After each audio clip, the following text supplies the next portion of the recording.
Are we live? Is this thing on?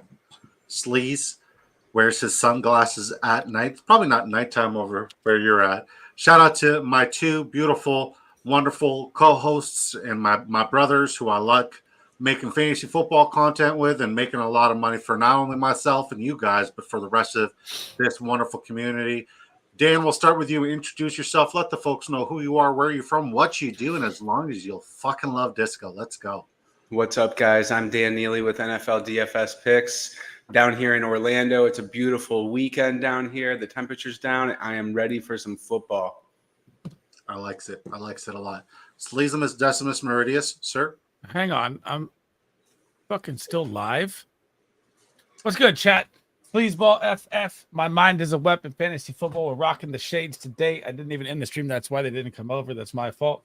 Thank you guys that were in there. What's up, Peter? I see you. I'm ready to talk some pick'ems. Let's get it going. What's up, Pete? What's up, Hot Take City? What's up, Brainy? Speaking of Brainy, guys, I had to make sure that we did something very special because this guy has a very special product and he's a very special person. If you guys want to take your fantasy football league to the next level, just like Sleezeball has there with his custom helmet, just like you see mine back there, make sure you guys contact Brainy Ballers and get a stunning mini helmet and get 100% refunded by successfully predicting the next Super Bowl winner. It really is a no-lose situation. Check out all the links. Everything that you need to do is right there on the screen. Take a screenshot. He does incredible work. He just hooked up Michael Florio from the NFL Network, the NFL Fantasy Show. So shout out to Brainy Ballers. Very honored to have you as a friend and to be repping you and your product, brother. Shout out to you. All right. Let's go. Sleazeball says first. Let's go. Says Hot Take City. Brainy Baller says smash that like button. Pete Terranova from the Fantasy Football Face Off. Shout out to you, brother. Hope you're having a wonderful day. How you doing, man? If you want to hop on the show, brother, the links in community first DMs. Moving on over. Let's go. All right, guys. Let's get right into it. You guys ready to get into it? I'm ready to get into it. All right. Let's introduce the London game Sunday, 9:30 a.m. Eastern time. The New England Patriots are 6-point dogs. They're going against Jacksonville Jaguars, who are now in their second week in London. The over-under is 42. I will go off the bat and just say right away, this is the most advantageous matchup for quarterbacks to pass the ball into the end zone, and that's for Drake May. Drake May should be an absolute smash start. And if we're looking at his drafters prop, his pick 'em prop, whatever his rushing yards are at, take the over. It's going to be really good. Pass completions, take the over. Passing yards, take the over. Pass attempts, take the over. It's a top 5 advantageous matchup in every one of those categories and departments. I like Ramondre Stevenson for an anytime touchdown. He has just officially been listed as clear. He is cleared to play tomorrow. He's going to be an absolute smash start. Absolutely love him. I also think if Travis Etienne plays, he's good for an anytime touchdown. It doesn't look like he's going to play. I think he's going to miss this week. But that doesn't mean I'm going to like Travis. I don't think he's like, they haven't given any news, but I've just been reading the reports closely, and I just don't think he's going to play. With that being said, Tank Bigsby's not the guy who I like for an anytime touchdown. Should Etienne miss, it's going to be Dearness Johnson. I absolutely love him. I'm not worried about Brian Thomas Jr. whatsoever. He is matchup proof unless it's PS2. And Evan Ingram, Hunter Henry both have very, very good matchups. Love Demario Douglas as well. All right. What do you got for us, Dan? This game is screaming Drake May breakout game. And I think that now that I see how they set this up, I like how the coach gave him a little trial run versus a tough team. And then he gets to lead into one of the worst, if not the worst, pass defense in the league. My research says start Drake May. My research says you can smash just about every May prop. Attempts, completions, yards, touchdowns, rush yards. Like all of them. Staying away from most of the Jags here. Really like Bigsby if he starts. Not sure what's going on here with the running back field. I'm going to try to avoid it, to be honest with you. I think I'm just going to leave it out of all prop bets. Not going to take any chances. I don't like to take chances. I know that a lot of times a bet is a big chance, so I don't want to complicate things. I like Evan Ingram a little bit here in this matchup. I like Hunter Henry a little bit in this matchup. Don't love any of the receivers too much. If I had to pick one for the Patriots, I'd pick Pop Douglas. He's got the best matchup of all the receivers for them. And if I had to pick one for the Jags, I would go with BTJ. But I don't really love any of the matchups. Heard. All right, Sleaze, you're up, Buttercup. What's up, buddy? All right. So, I mean, in this game, I am literally willing to say that Drake May is going to crush all the 5 props I'm looking at. So, 200 yards passing, 19.5 completions, 25.5 rushing, 11.5 longest rush, and I think the 230.5 pass plus rush is the freest pick 'em you could have this week. I mean, the Jags are absolutely terrible versus the quarterback, the 32nd, the 31st versus the wide receiver.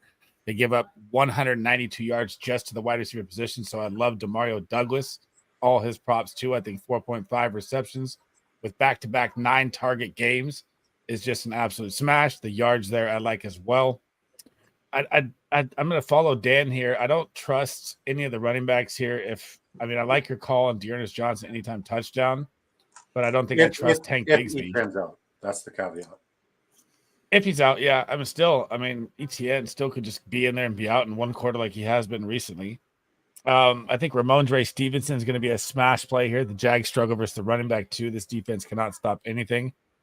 I'd be interested in man, it just seems like a free cash bet with Boutte or Kendrick Bourne, and with how bad the Jags defense is. I mean, Boutte saw a lot of work last week, right? I'm going to pull him up right now. He saw 59 yards. He played 83% of the snaps. His thing looks enticing at 17 yards. I mean, I like that too, but I don't know if I'm willing to risk on it. I think Evan Ingram's going to have a big game. Hunter Henry as well. I mean, 27.5 yards. That seems free for him with how much Drake May is going to be using him as a security blanket. I like a lot in this game. I mean, this is going to be a smash play game. I can't wait to watch it early in the morning. If you had to give me one lock from this game, each one of you, what would it be? Drake May, the rush plus passing. Okay. Dan? Cam Little over 7.5 kicker points.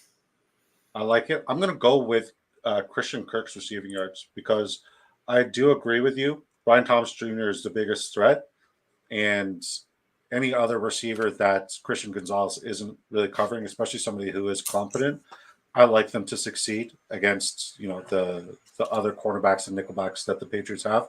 Currently, his receiving yards prop is at 43.5. I think it's an absolute smash. I would 100% take the over on that one all day, every day. I just locked in a $20 slip on that. All right, let's rock it. Yeah. So I really like that. Once again, guys, if you guys want to tail these picks, tail at your own risk. We are not liable for any losses. If you guys do want to tail, and that prop right there, that bet, that ticket right there will 6x your dollars. Make sure you sign up using promo code DISCO, as you see on the sliding ticker at the bottom, to double your initial deposit dollar for dollar up to $100 Rooskies. Before we go to the next game, let's talk. Let's catch up with the chat. Peter Bar Jelly says, moving on over. Welcome, PBJ. Love to see you, brother. Hey, brother. Turgay Kaglar says, hey, brother. Unfortunately, no football for me today. Married life, sub plus life. God bless you, man. Happy wife, happy life. But it is football season.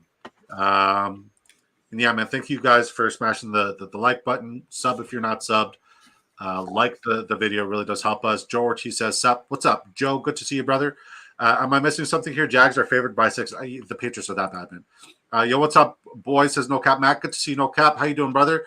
Dylan Craddock says, what are we thinking having to pick one, Brian Thomas Jr. or Marvin PPR? I'm going to lean with Marvin Harrison Jr. I do like him a lot. He's clear to go. But every week I absolutely love Brian Thomas Jr. You can't go wrong with either one of them this week. I really do like it. Yeah. I sent you a private message. I got it. Doug says, sup fellas, need a flex option, half PPR, Waddle, Mostert, Hopkins, Ridley. I know, disgusting. I don't think it's disgusting. One, I like Mostert for an anytime touchdown. Two, I think Calvin Ridley is going to absolutely explode on the scene. He's going to have an insane week, but we'll get to that game. I think Mason Rudolph really boosts him up, and just with the Mason Rudolph news alone, I like the Tennessee Titans to upset my friends Buffalo my friend's Buffalo Bills. Ooh. And I know it's weird. I know it's a weird take, but Mason Rudolph gives me hope. Good to see you guys. Thanks for popping by, Doug. LB says, to happy wife, happy life, woman, never happy. Happy king, happy kingdom. I got a happy wife, man. God bless me. God bless my wife. And God bless the United States of America. Kevin Duarte, good to see you, brother. God love you. That's my boy. He loves you. I know. And I love Duarte. That's my people's. That's my guy. All right, guys. You guys ready to move on to the next game? Yeah, I'm gonna put out the cards as we go per game here in chat. So I go like this. Go ahead, move on. I got you. All right, sweet. Bones, good to see you, brother. What's good, Bones? How you doing? All right, guys. 1 p.m. Eastern time. We got the Cincinnati Bengals, who are 6-point favorites coming into Cleveland. The over/under is 41.5. Right off the rip, I'm going to say no Amari Cooper. That means David Njoku game is here. Currently, his drafters prop is only at 46.5 receiving yards. I absolutely love the over. I think it's an absolute lock. Last week, we said this, and it was very true. It's at 42.5 now, even better for David Njoku. Here, I'll just pull it up. What's wrong with you? Just go pull it up. All right, it's up. So here's David Njoku. Now, last week I said every week that the Cleveland Browns play, they've allowed a number one receiver to go over 35 receiving yards for their longest reception, and they've let the wide receiver to go over 24.5 receiving yards for the longest reception. With that being said, I love T. Higgins' longest reception, and Jamar Chase's longest reception seems to hit every single week. That's my lock for this game.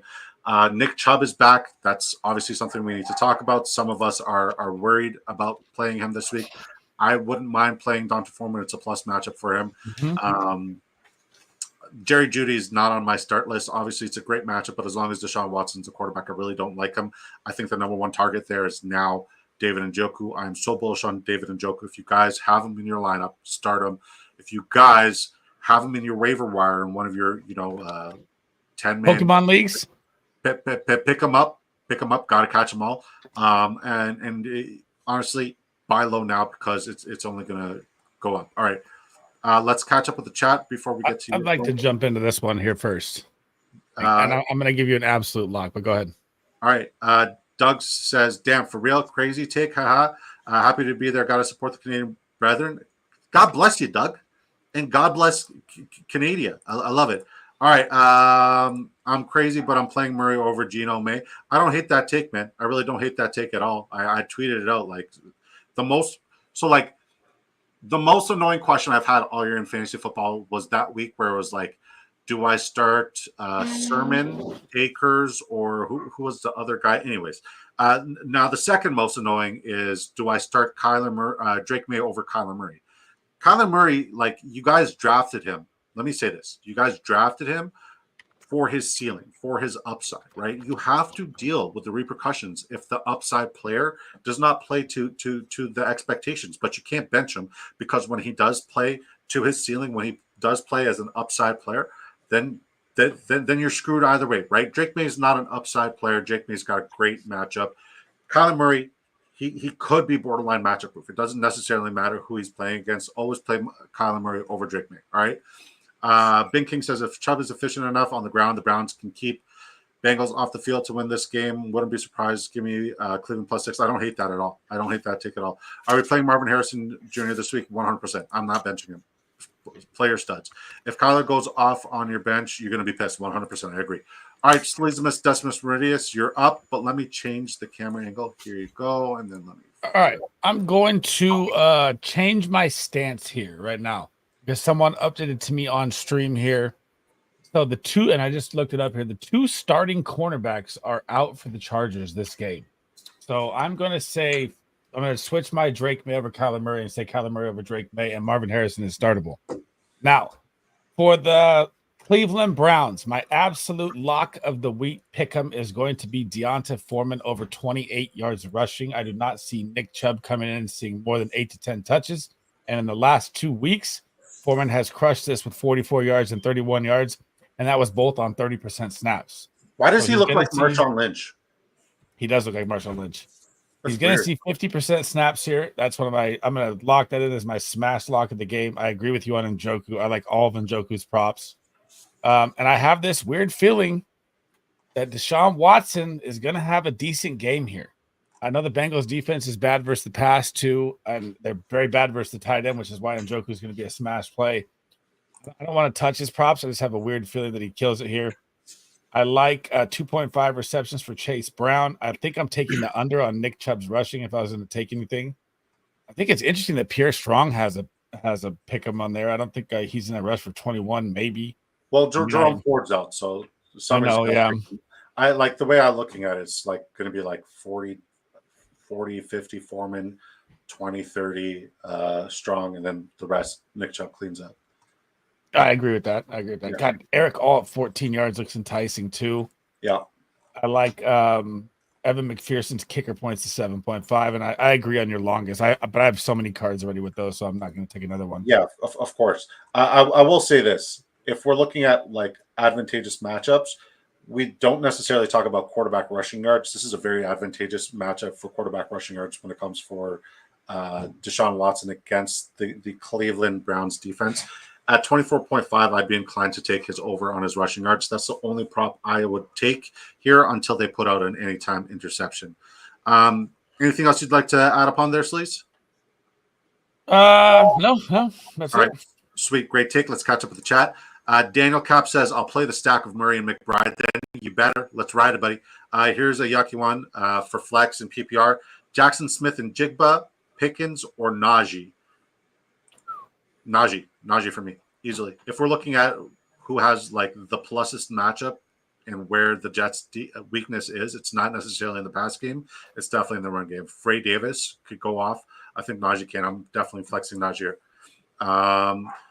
With AV Bauer on side. AV. Yeah. AOC. Bosa's out as well. Should be a good game for both. I don't disagree, man. Fellas, don't sleep on Tillman. Dude is nice. He's over. Wouldn't be bad pick either, in my opinion. I don't hate that call. I really don't. But he's also somebody I'm not really ready to pick bet on. Mr. Don Kiwi Newman says, boys, what's up, buddy? Who would y'all take tomorrow for quarterback for the million for FanDuel, if I might ask? Show your tweet. If you're looking for a good pay-up option, obviously Jaden Daniels. If you're looking for a good tertiary option, I would go with either Tyler Huntley. I think Andy Tyler Dalton Huntley has a great game. Andy Dalton also has a great game as well. Those are two really great tertiary guys, and I wouldn't even be afraid of playing Mason Rudolph either. I hope that answers your question. Peanut Butter Jelly says, didn't know Rudolph was starting. How did I miss that? Going to grab Ridley off waivers. Yeah, definitely. I was like, are you talking about Kyle Rudolph? Wait, Mason Rudolph. Any solid defenses to stream this weekend? Sleaze, Dan? Rams. Yeah. Definitely. Okay. Like the Rams for sure. Totally agree. Super cheap. I mean, I'm just going to stick to this game, the Bengals. Unless it's that Zamir White breakout game, baby. I like the Bills. Week 6. I think the Tennessee Titans are be lucky to get 10 points. So love the Bills. I said Bengals. Bills as well, though. How worried are you guys about Aaron Jones' hamstring? I'm not very worried about his hamstring. I'm worried. I'm not worried about his hamstring, but he was always never draft or sell high for me because he has 100% chance of injury at some point this year, right? I was thinking Geno Smith, but is he chalk? I think Geno Smith is an excellent matchup. I think it's going to be a high scoring game, but I also don't like the fact that you can expect a lot of negative points with takeaways there, and I do like the Falcons to get a couple of little takeaways here. Dylan Craddock says RB2 spot is rough with injuries. Goodson or Algier. I can see both. Books seem to still see Sermon getting most of the work with Colts backfield for what it's worth. I'm gonna lean on Goodson here because just because it's an advantageous matchup for the Atlanta Falcons backs doesn't necessarily mean that both are going to hit their props, and we'll definitely get to their game and their props. And I don't think is going to translate to good fantasy production. I think this has to be a Bijan game because this is a must-win situation. It's not going to be a blowout, so we're not going to see Algier spell him a heck of a lot. So I really do like Bijan here, and I'd have to lean on Goodson because Honestly, my opinion is the RB1 in that Colts in Finn's game is going to be Anthony Richardson. It's going to be stupid how much that guy runs. Thank you guys. I appreciate you, brother. You're very welcome. Make sure you guys smash the like. Make sure you smash the sub. KC defense putting up double digits points this week. Sleaze don't like that. He's out a the 49ers fan. building. Devontae Adams get a touchdown tomorrow? No. Yep. No. I'm going to say no. He's not going to get a touchdown tomorrow. Sleaze says yes. 3 of them. Yeah. First game back I know. bullshit's happening. What do you think, Dan? Nah. All right. I like that. Only guy I'm This is willing a to tough drop matchup. It is. It I'm is. just going with that weird. They're back together. He's gonna get. It's just gonna happen. Just one of those things. Peanut Butter Jelly Time says only guy I'm willing to drop is Keon Coleman or Whittington. What do you guys think to grab Ridley? I'd say Little Whit. Drop him. Whittington, especially with Puka about week 10 or 11. Ronnie Daniel says thanks, fellas. You're very welcome. All right, Dan. I'm sorry we had to catch up with our beautiful chat. You're up, buddy. Give us your breakdown. You're good. I got a card here on Drafters made out that I like for this game. I got Deshaun Watson over 24.5 rushing yards. I'm leaving Burrow alone because I love both receivers and I don't want to be jammed up there. I like 15.5 receiving yards for Chase Brown. I think that's smashable. I personally am a big believer that Nick Chubb's going to be more involved than what you guys think. I love 40.5 rushing yards. This guy averages like 6 yards a rush. So what's he need? 8 carries for that. I love Jamar Chase, longest reception. He seems to get it in his sleep. 26.5. I'm going to get that probably every week, actually. T. Higgins, 62.5 receiving yards. He's been getting a little more targets than Chase has, and I feel like 62 is low. As if there's any like 1-2 punch at receiver that's popping on all of my charts, it's Chase and Higgins both this week. So don't be afraid to play them both. Maybe not in the same DFS lineup, but alternate them. Love Njoku, 4.5 receptions. They're going to have to feed this guy. They got no choice. Watson has no confidence. I see 4.5 receptions being a lock. And I love Evan McPherson over 7.5 kicker points. I have McPherson as one of my top 7 kickers this week. So I got 1, 2, 3, 4, 5, 6, 7 things. I'm going to lock it in for $10. Pays $6.50 if it hits. All right. So I'm going to pull my stand on business card right now. You said Chase Brown, how much receiving yards? 15.5. All right. Let's play the clip. Hold up. What did you just say? I'm going to need you to stand on business. All right. So if we're looking at what the Browns allow defensively versus running backs in terms of receiving yards, it is the second least advantageous matchup this week. They only allow 22.67 receiving yards to opposing running backs. Why do you like that as a lock? Well, Chase Brown's going to be the only guy that catches a pass from the running back position. And 22.5 is 7 more than 15.5. But he's in a timeshare. No, he's not. I think the timeshare's flipped a little bit here. I'll give you that. Over. Yeah. Well, I mean, it's not a fit. Down. Listen, you're talking to the Chase Brown the advocate and truther. Like, I like Chase Brown a heck of a lot. This is the week we've moved on from Moss. I'd say one thing. I'd say that he hasn't hit it all year. That's what's scary. He hasn't had over 12 yards receiving all year. Yeah, it's one I'm not willing to touch. But if you're convinced, I like it. All right. But he is getting more work, so opportunities become more. I get that too.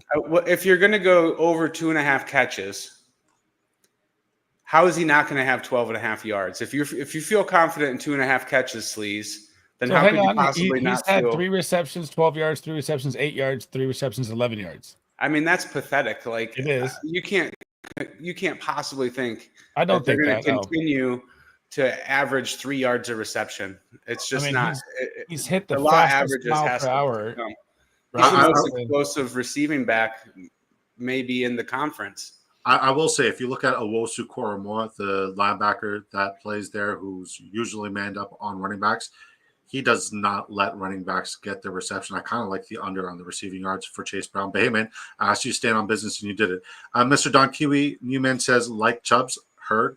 Did I miss early morning locks for the London game? You did, but Sleaze is going to share it out in the Discord, and he's going to share it out here as well. I believe we said Drake May rushing yards, Christian Kirk receiving yards, and what was the last one? Is there any way I could star these or like save them? It's way back in the chat. Hang on. Yeah. First ticket. Okay, so Christian Kirk over the receiving yards, Cam Little over the kicking, and Drake May over 230.5 pass plus rush. Perfect. Let's go. All right. Bone says, I bet over on receptions and yards for the tight ends. I like that. I don't hate that. I see everywhere that Deontay will smash, but nobody's saying Dalton will smash. Andy will outscore Drake May this week. I don't hate that call. But I will say rushing upside is very significant. And I do think Drake May has a chance to punch it into the end zone there as a running quarterback. We might see Drake, like, my favorite anytime touchdown prop, and once again, tail at your own risk, is Drake May anytime touchdown because there's so much juice to it. Ronnie Daniel says, yo, Sleaze. So, Sleaze, this question's just for you, sir, you fucking superstar. He says, yo, Sleaze, would you start Jordan Addison over A.J. Brown this week? Oh, man, I've said that I'm lower on the Eagles this week because I feel it's the Saquon revenge game, but I'm still not starting Addison over A.J. Brown.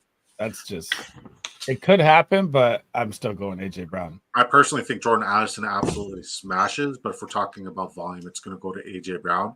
I think Jordan Addison's going to smash his yards. I think he's going to smash his receptions. But the Detroit Lions are bend but don't break. They don't give up a bunch of touchdowns to the receivers.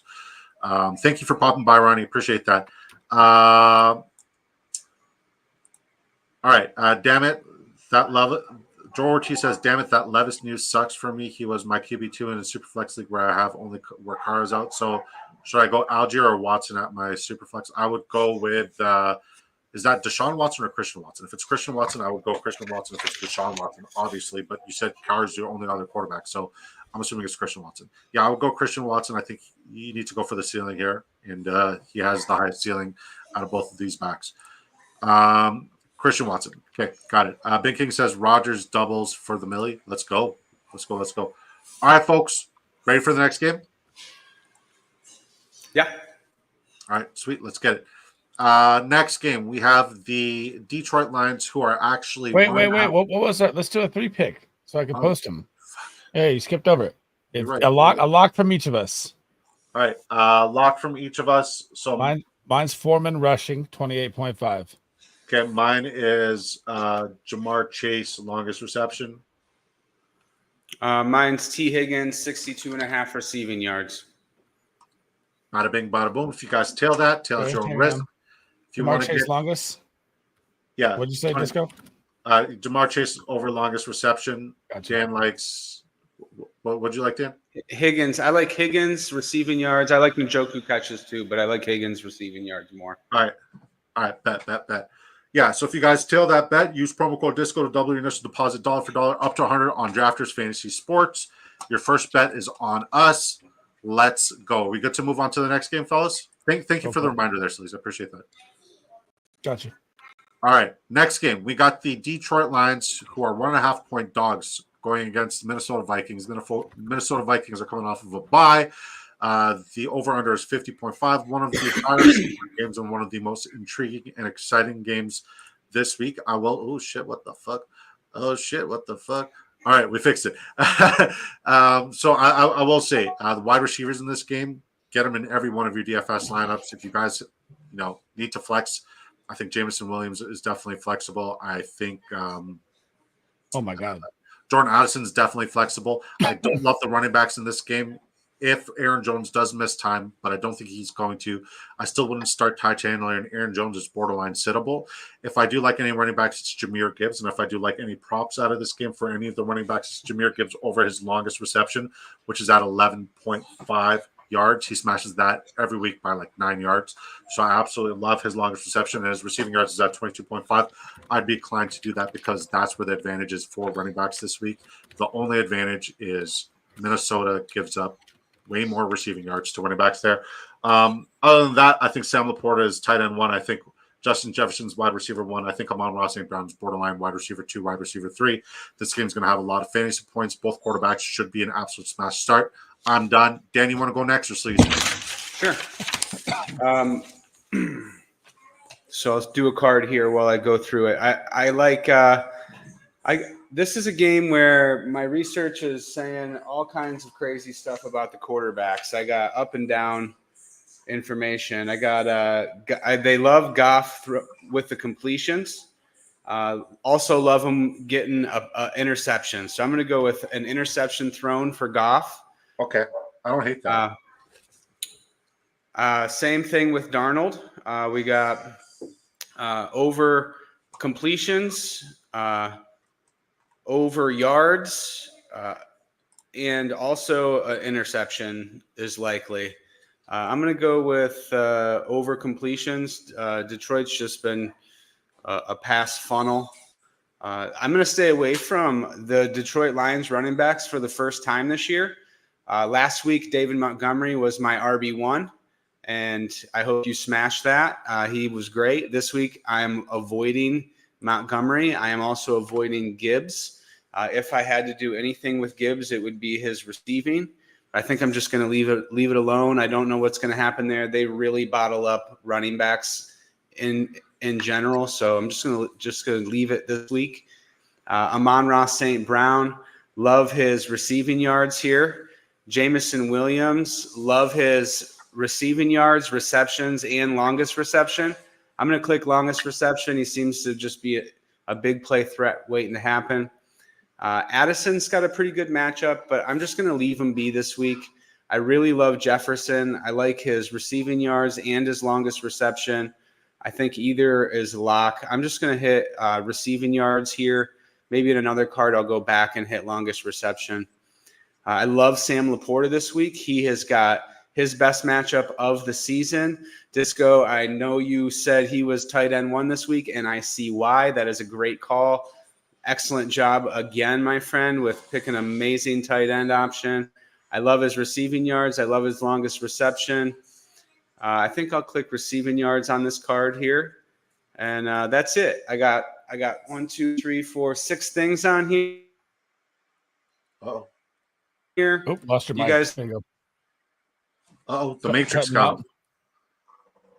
Not the Matrix. Matrix. Are you back, Dan? Matrix. Oh, God, he's so handsome. All right, let's catch up with the chat while he's fighting the Matrix. Go for it. Prayers, Neil.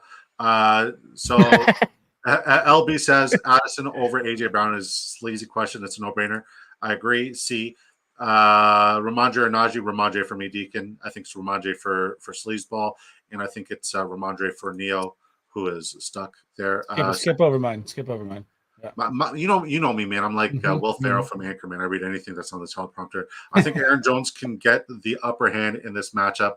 Yeah, I don't hate that call, but I'm not betting on it, Bink. I respect it though. Do we think Pickens gets his ish together with Russ under center? Absolutely not. Not this week. But I mean, if he does, that'll be great for my best ball lineups. But I'm not playing him anywhere. I really am not. I'm benching him this week for Zamir White in my big league with a big ticket. Need a wide receiver 2, Ladd or Christian Watson. I'm going to go Ladd. I like his matchup a lot. I'm leaning Ladd here. Sleaze, who you got? Ladd or Christian Watson. Arizona is very bad versus the slot. I'm going Ladd. But Yeah, I like Christian Watson for a bomb too. Yeah, I think is he back? Pull that up if you want. That is why you buy George Pickens. His schedule is all green after the bye. Yeah, his schedule is absolutely phenomenal. Yeah. All right. What's up, Jerry? Jerry Bagshaw. Is QJ out? Quentin Johnson? I think he might be out too. So I think Ladd's an even better play and a better start. Regardless or not, though, I do like him as well. All right. Ben King says FanDuel has a contest with only 10K field size, $250 entry with Millie up top. That's all you, baby boo. That's all you, baby boo. All right. I'll text Dan real quick. Yeah. You want to build the card? And I do, but I didn't even talk about it yet. Oh shit, my bad. You're up, Buttercup. Dude, this game, I'm not going to do another bet on this game. I have like 12 cards just literally on this game. Both these defenses give up the most yards. These are the worst and the second worst versus the wide receiver. everything screams stay away from the run here, just like Dan said. One of the things I really love, and I've been saying it on my stream, like I hate saying start a boomer bust player, but I think JMO has a monster game here. If you look at the wide receiver 2 versus Minnesota Vikings on the year, they've absolutely killed it. So I like him a lot. I mean, I think Justin Jefferson goes for 150, but 93 is really high. I agree with you on Addison. I agree with you on Amon-Ra. I have him, these are wide receiver 1 and wide receiver 3. Laporta, tight end 1. I could see that happening as well. And I like Jake Bates to kick a lot of field goals. Man, he dropped 20 points last week. This offense gets down the field a ton. So you know how I feel about kickers. I never really bet on them. I don't I like know. Because, like, man, damn if you do, damn if you don't with those guys. But yeah, ready to move on to the next game? Yeah. You want to build a card? I want to build a 3-piece list so we can put it in the court and stuff. If I had to pick one lock, my lock is going to be it's going to be Justin Jefferson, longest 27.5. All right, Dan, give me a lock. I like. Let me see here. What'd you guys say, Jefferson? Yeah, so far it's just Jefferson. All right. Well, I'll leave the tight end business to the tight end whisperer. I'm going to go with Jamison Williams, 21.5-yard longest reception. I'm going to go Jahmyr Gibbs over his 11.5-yard longest reception, and Sam Laporta over his longest reception. When he does hit, it's in chunk plays. One of them. Which one? Oh, Jahmyr Gibbs. Jahmyr Gibbs is one of my favorite locks of the week. I have that on so many cards. Receiving yards? Longest reception. Oh, well, we're going all long in this game. Okay. I like it. I'm going to tee it in. That's what they give up, man. They all give up chunk plays. You got to go with the numbers. If the numbers are telling you to do that, then by all means. Dan, you good, buddy? Is there anything else you wanted to touch up on this game before we move on? Nope, I am good. All right, let's catch up with the chat. Bing King says Aaron Jones is such an important piece of that offense. If Vikings get one-dimensional, Darnold could be in trouble. Jones has looked great as a runner. That's why I really do like Ty Chandler as like one of the best handcuffs in football. Monty, EB says Monty, Mason, Bijan, or HN need two, and a flex, full PPR. The guy I'm sitting is Mason. I agree. Because, like, you got to look at it this way. Even though Minnesota doesn't give up a lot of volume and production to the running back position, Dan Campbell is a stubborn motherfucker. He's as stubborn as it gets, and he's going to be the outlier guy who's going to, like, ensure that David Montgomery does punch it in. All right. Bone says, I've got McBride and Laporta in one league. Hoping for a big game from Sam this week so I can move him. Yeah, I mean, like, this, like, he's in line for one of his better games for sure. If you guys are just tuning in, please like the video, subscribe if you haven't. Would mean the world, guys. Thank you guys all for chopping it up with us. We do like you guys. We do love you guys. And by the way, just let me shout out Dan. Last week he cooked what was it, like a 25-leg parlay from Thursday all the way till Monday Night Football, and he fucking smashed. It absolutely smashed. And then he's like, okay, listen, guys. Just to show you it's not a fluke, I don't like this game. I'm not betting on it, but just for you guys, just so you guys could have some money, I'm going to cook, a nice, 8-piece fucking 8-leg parlay for Thursday Night Football, and it's smashed. And one of the most beautiful things as a content creator is to see everybody's tickets green and everybody thanking somebody. And I'm so grateful to have Dan because, absolutely phenomenal. Thank you for fighting the Matrix and making it back to us, buddy. You're absolutely incredible. Thank you. Ben King says, would you rather have Aaron Jones or Kareem Hunt? Sorry, buddy? Oh, it just feels so good watching everybody win. And that's why I'm here. That's why I started this page. The only reason I even did this was to help people. I don't even care about money. I just want to help people. God bless you, man. We know that's the kind of person you are, and that's why we rock with you. We love you. Ben King says, would you rather have Aaron Jones or Kareem Hunt this week? Oh, Kareem Hunt. Yeah. 28 touches. Give the big boy the rock. What's going on, Disco? Happy Saturday. I'm having a heck of a time, man. I got two of my really, really good buddies up here with me. Dan is absolutely killer. He's incredible. Shout out to the Fantasy Football Mediators on YouTube. Shout out to them on Twitter. Great guys. Love Fantasy Football Mediator, Matt. He's great people. And I love the halftime lives that they do on X. The Twitter Spaces are great. Hey, do I get in the Discord? Our Dagger says, "How do I get in the Discord?" Here, I was gonna drop your link in there, but I'm not a mod. Yeah, I don't know how to make a mod, but I think I got it here. Give me 1 sec. My dogs are going crazy right now. There we go. Invite people. Copy. Bada bing, bada boom. Am I still here? Yes, I didn't close it. All right. Daggers, here is the Discord, sir.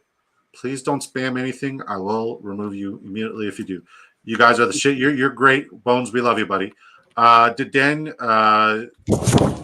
used to be with RPS? What's RPS? No. No. Dan was a lone wolf, and then he met Disco, and then we became two wolves, and then we met Sleaze, and then we And now became we're the three three wolves. best friends. Yeah, looking for locks and cocaine. Wait, what? Dan's on fire 100%. I agree, Kev. I agree. Etienne Bigsby or Tyron Tracy as your RB2. I would say Etienne if he's healthy. Like all signs are pointing to him not being healthy. So then I would lead Bigsby after that. I mean, Singletary being back.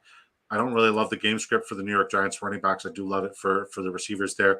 I think Wandell comes back in a major way this week as well, but we'll talk about that game shortly. Deacon says if Aaron Jones is out, start Ty Chandler over Christian Kirk, half PPR.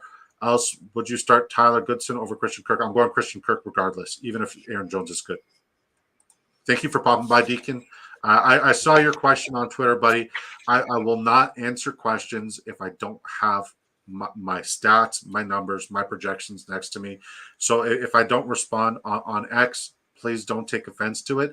It just means that there's a lot of integrity behind what I do, and I want to make sure that it's backed as much as possible. So I appreciate you coming over to the YouTube and asking that, man. It means a lot. Thanks. No problem. I got you, buddy. You're in. Duarte is laughing. Thank you. My pleasure, buddy. I hope that answers your question. All right, fellas, we ready to move on to the next game? Yes, sir. Yes, sir. All right, let's change the. Oh, I always do this, and I hate it. All right, it's tough reading chats, navigating, but I'm doing a good job. I'm crushing it. We got 27 views right now. Please smash a like. Really does go a long way, guys. Thank you guys for your support. It means the world. Let's talk about the Houston Texans, who are 3-point dogs. Interesting enough, coming into Green Bay. I think my favorite lock on the entire week. The entire week is Joe Mixon's receiving yards. Currently, it's at 17.5. I got a lot of tickets at 16.5. Regardless, I have him smashing the over in a significant way.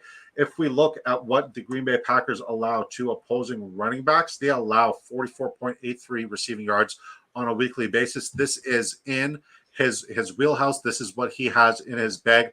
They also allow 5 receptions on a week. That's the 9th most advantageous. The receiving yards is the 4th most advantageous for running backs this week. So I like that as an over. That's a complete smash for me. I love that a lot. I think Tank Dell is going to be a smash start this week. I think he's going to be a top 5 wide receiver on the week. I do have him projected as a top 5 wide receiver. I absolutely love it.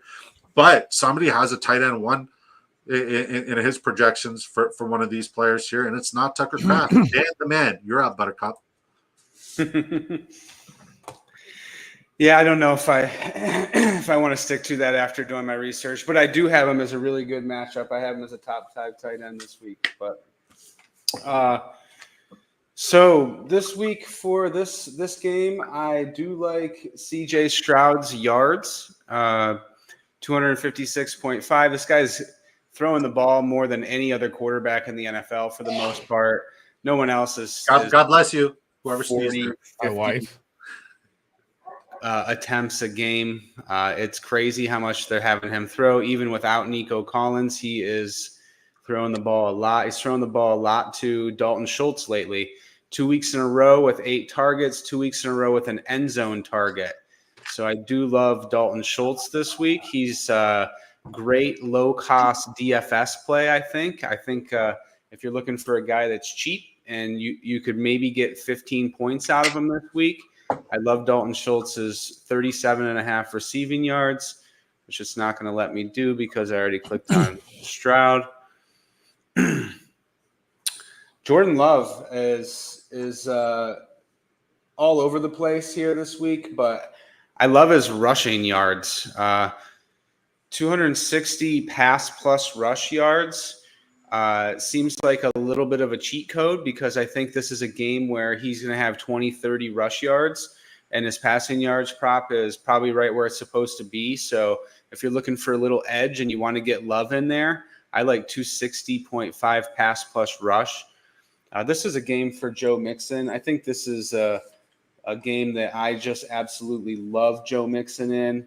I love his receiving. This game is really lined up for Mixon to be a major contributor receiving. Green Bay plays a ton of man, and I really like running backs versus teams that play a ton of man. Josh Jacobs, I really like his under this week. I'm not a big under guy, but he's just like under in every category. Houston does a good job against the run. So I think I'm going to select under 64.5, maybe under 14.5 longest run. He's really not popping a lot of long runs lately. He's more of a grinder. Yeah, I would definitely consider the under on his rushing, but like you never know, man. Right. Like when the weather gets cold, and it's getting pretty fucking cold. I don't know about you guys. Obviously, it's not cold for you guys because like I'm outside in a fucking hoodie and gloves and sweatpants in a toque. That's what us Canadians call a beanie. And it's cold. It's cold in Wisconsin right now, and they're playing in Wisconsin. So I'm not betting against the big bruising back in the cold weather, man. Yeah, it's probably something you'd be better to avoid. I'm not going to argue with you on Tank Dell. I love Tank Dell. I love the way he separates, especially versus man coverage. Either longest reception or receiving yards. I love them both. I love Dalton Schultz. Same deal. Tucker Kraft actually has like the second worst or the worst matchup in the NFL at tight end this week. Yeah. They got his receiving yards fairly high for this matchup. I wouldn't be afraid to click the under on that. Other than that, I don't really love this game for a lot of props.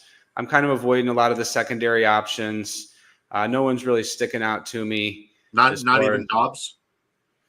I haven't completely 100% finished just my wide receivers yet. So I'm like you. I'd rather just not say anything if I'm not sure myself yet. Understood. And just to add on to your point, if we're talking about matchup-wise, this is literally the worst matchup for a tight end when it comes to receiving yards. Texans only allow 21.5 receiving yards to opposing tight ends, and it's the worst matchup for tight ends when it comes to receptions. They only allow 2.67 receptions to opposing tight ends. So bang on, your research is spectacular. Great take, man. Sleazimus Decimus Meridius. Sir, what do you got here? All right, so looking at this game here, what's interesting is when the Packers play a team with three good wide receivers. So if you look back like the Vikings week 4, where you can see Justin Jefferson, Addison, and Naylor, right? When they have this problem, the long ball usually beats them. So even if you're looking back at that game, Jettis hit a 30-yarder, Addison hit a 30-yarder, Naylor hit a 30-yarder. So my number one lock for this game for me is the longest reception for Tank Dell, because I think Stephon Diggs is going to draw more Jair, and he's going to be able to take the top off. And all signs are pointing to Joe Mixon's receiving yards. So that's that. I agree with that lock 100%. I would say, but I don't want to touch the quarterbacks, combining them with the wide receivers because it doesn't allow it. But I love both of their passing over. I like Stroud over. I like Love over. And one that kind of sticks out to me as well is Jaden Reed's longest. Man, this guy is explosive.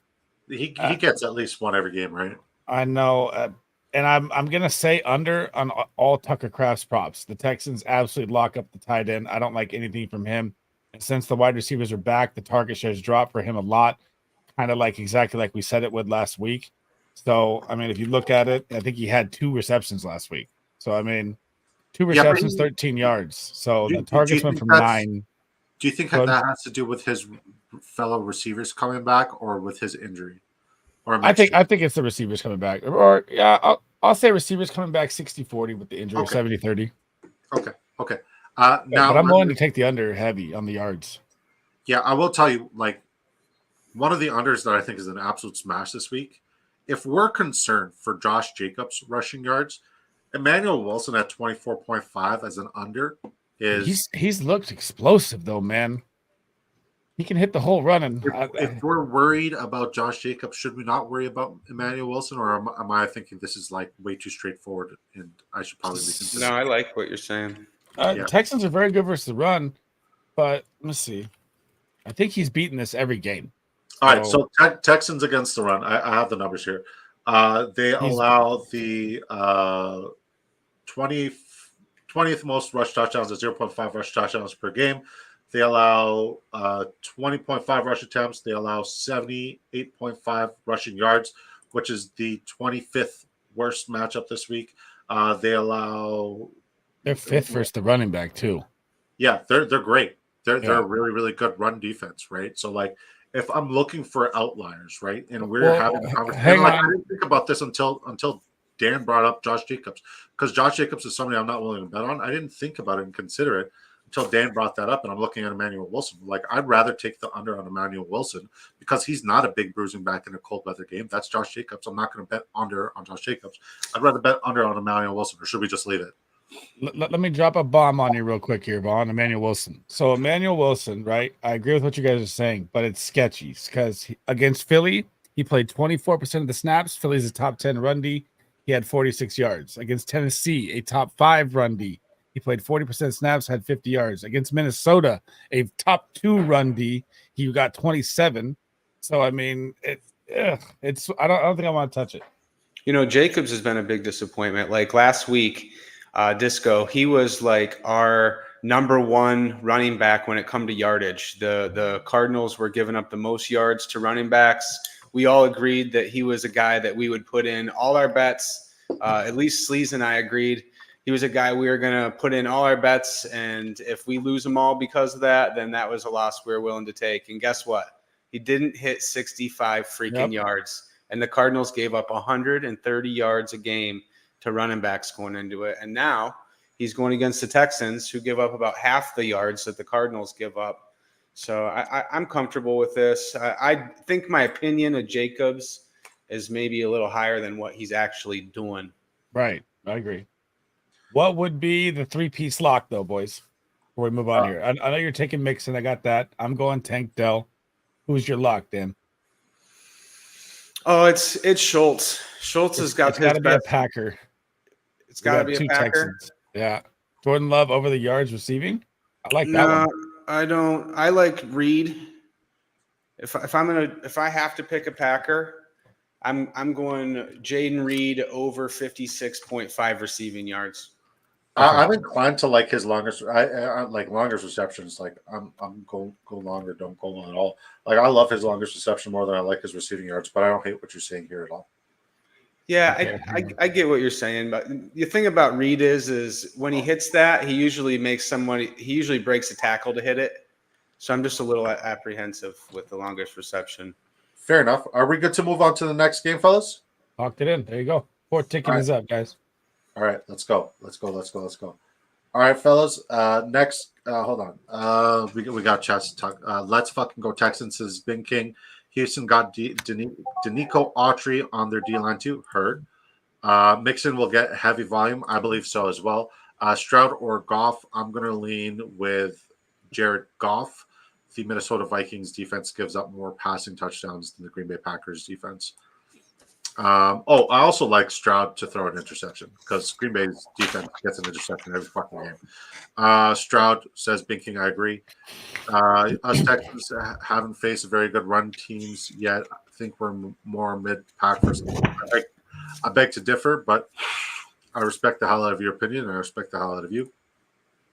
I'm about to sneeze. Sorry, guys. I'm fighting a cold here, but we're working through it. All right, let's talk about this next game. It's very ugly, but it's also very pretty when it comes to fantasy volume. Somebody in a DFS winning lineup is going to come from this game. We got the Miami Dolphins, who are 3-point dogs only, coming against the Indianapolis Colts. No more Joe Flacco.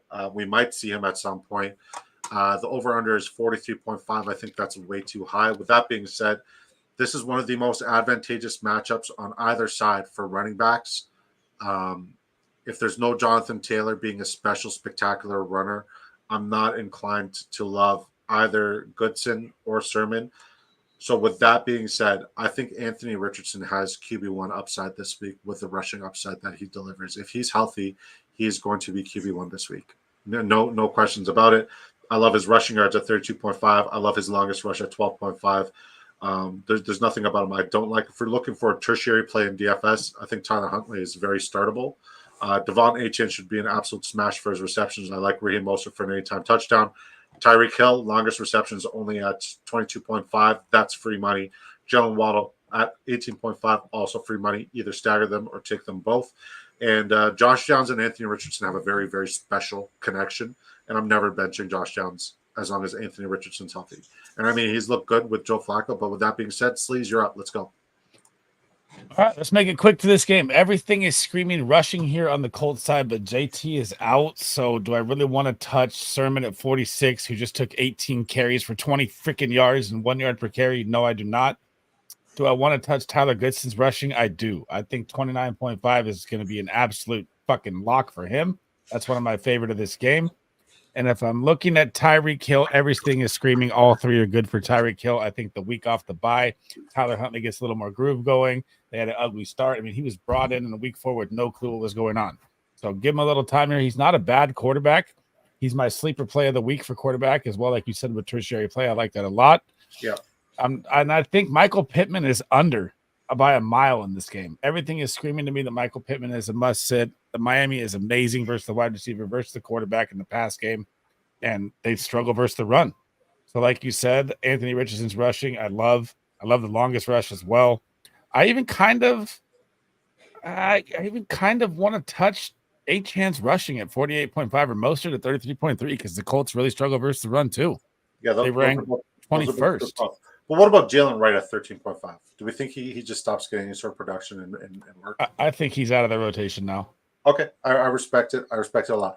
Dan, before we go to you, I just want to wish a very happy birthday to the daughter of Ferg. Ferg is one of the first members of Community First, one of the most beautiful, down-to-earth, smart fantasy football minds. The only thing that I wish we got more from him is more fantasy football content because he's absolutely brilliant. But it's his daughter's birthday today. Happy birthday to Bella from us, everybody here. We love you, Ferg. Happy birthday, Bella. I hope you enjoy it.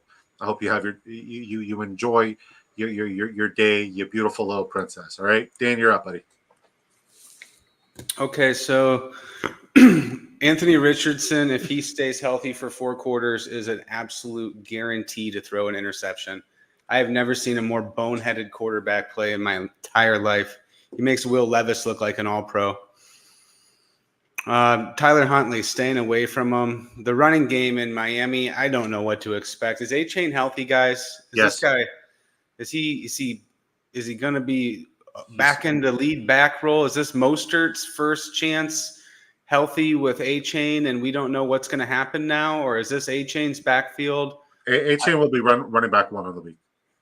Like, I'm a little concerned. I'm staying away from the whole entire Miami running back.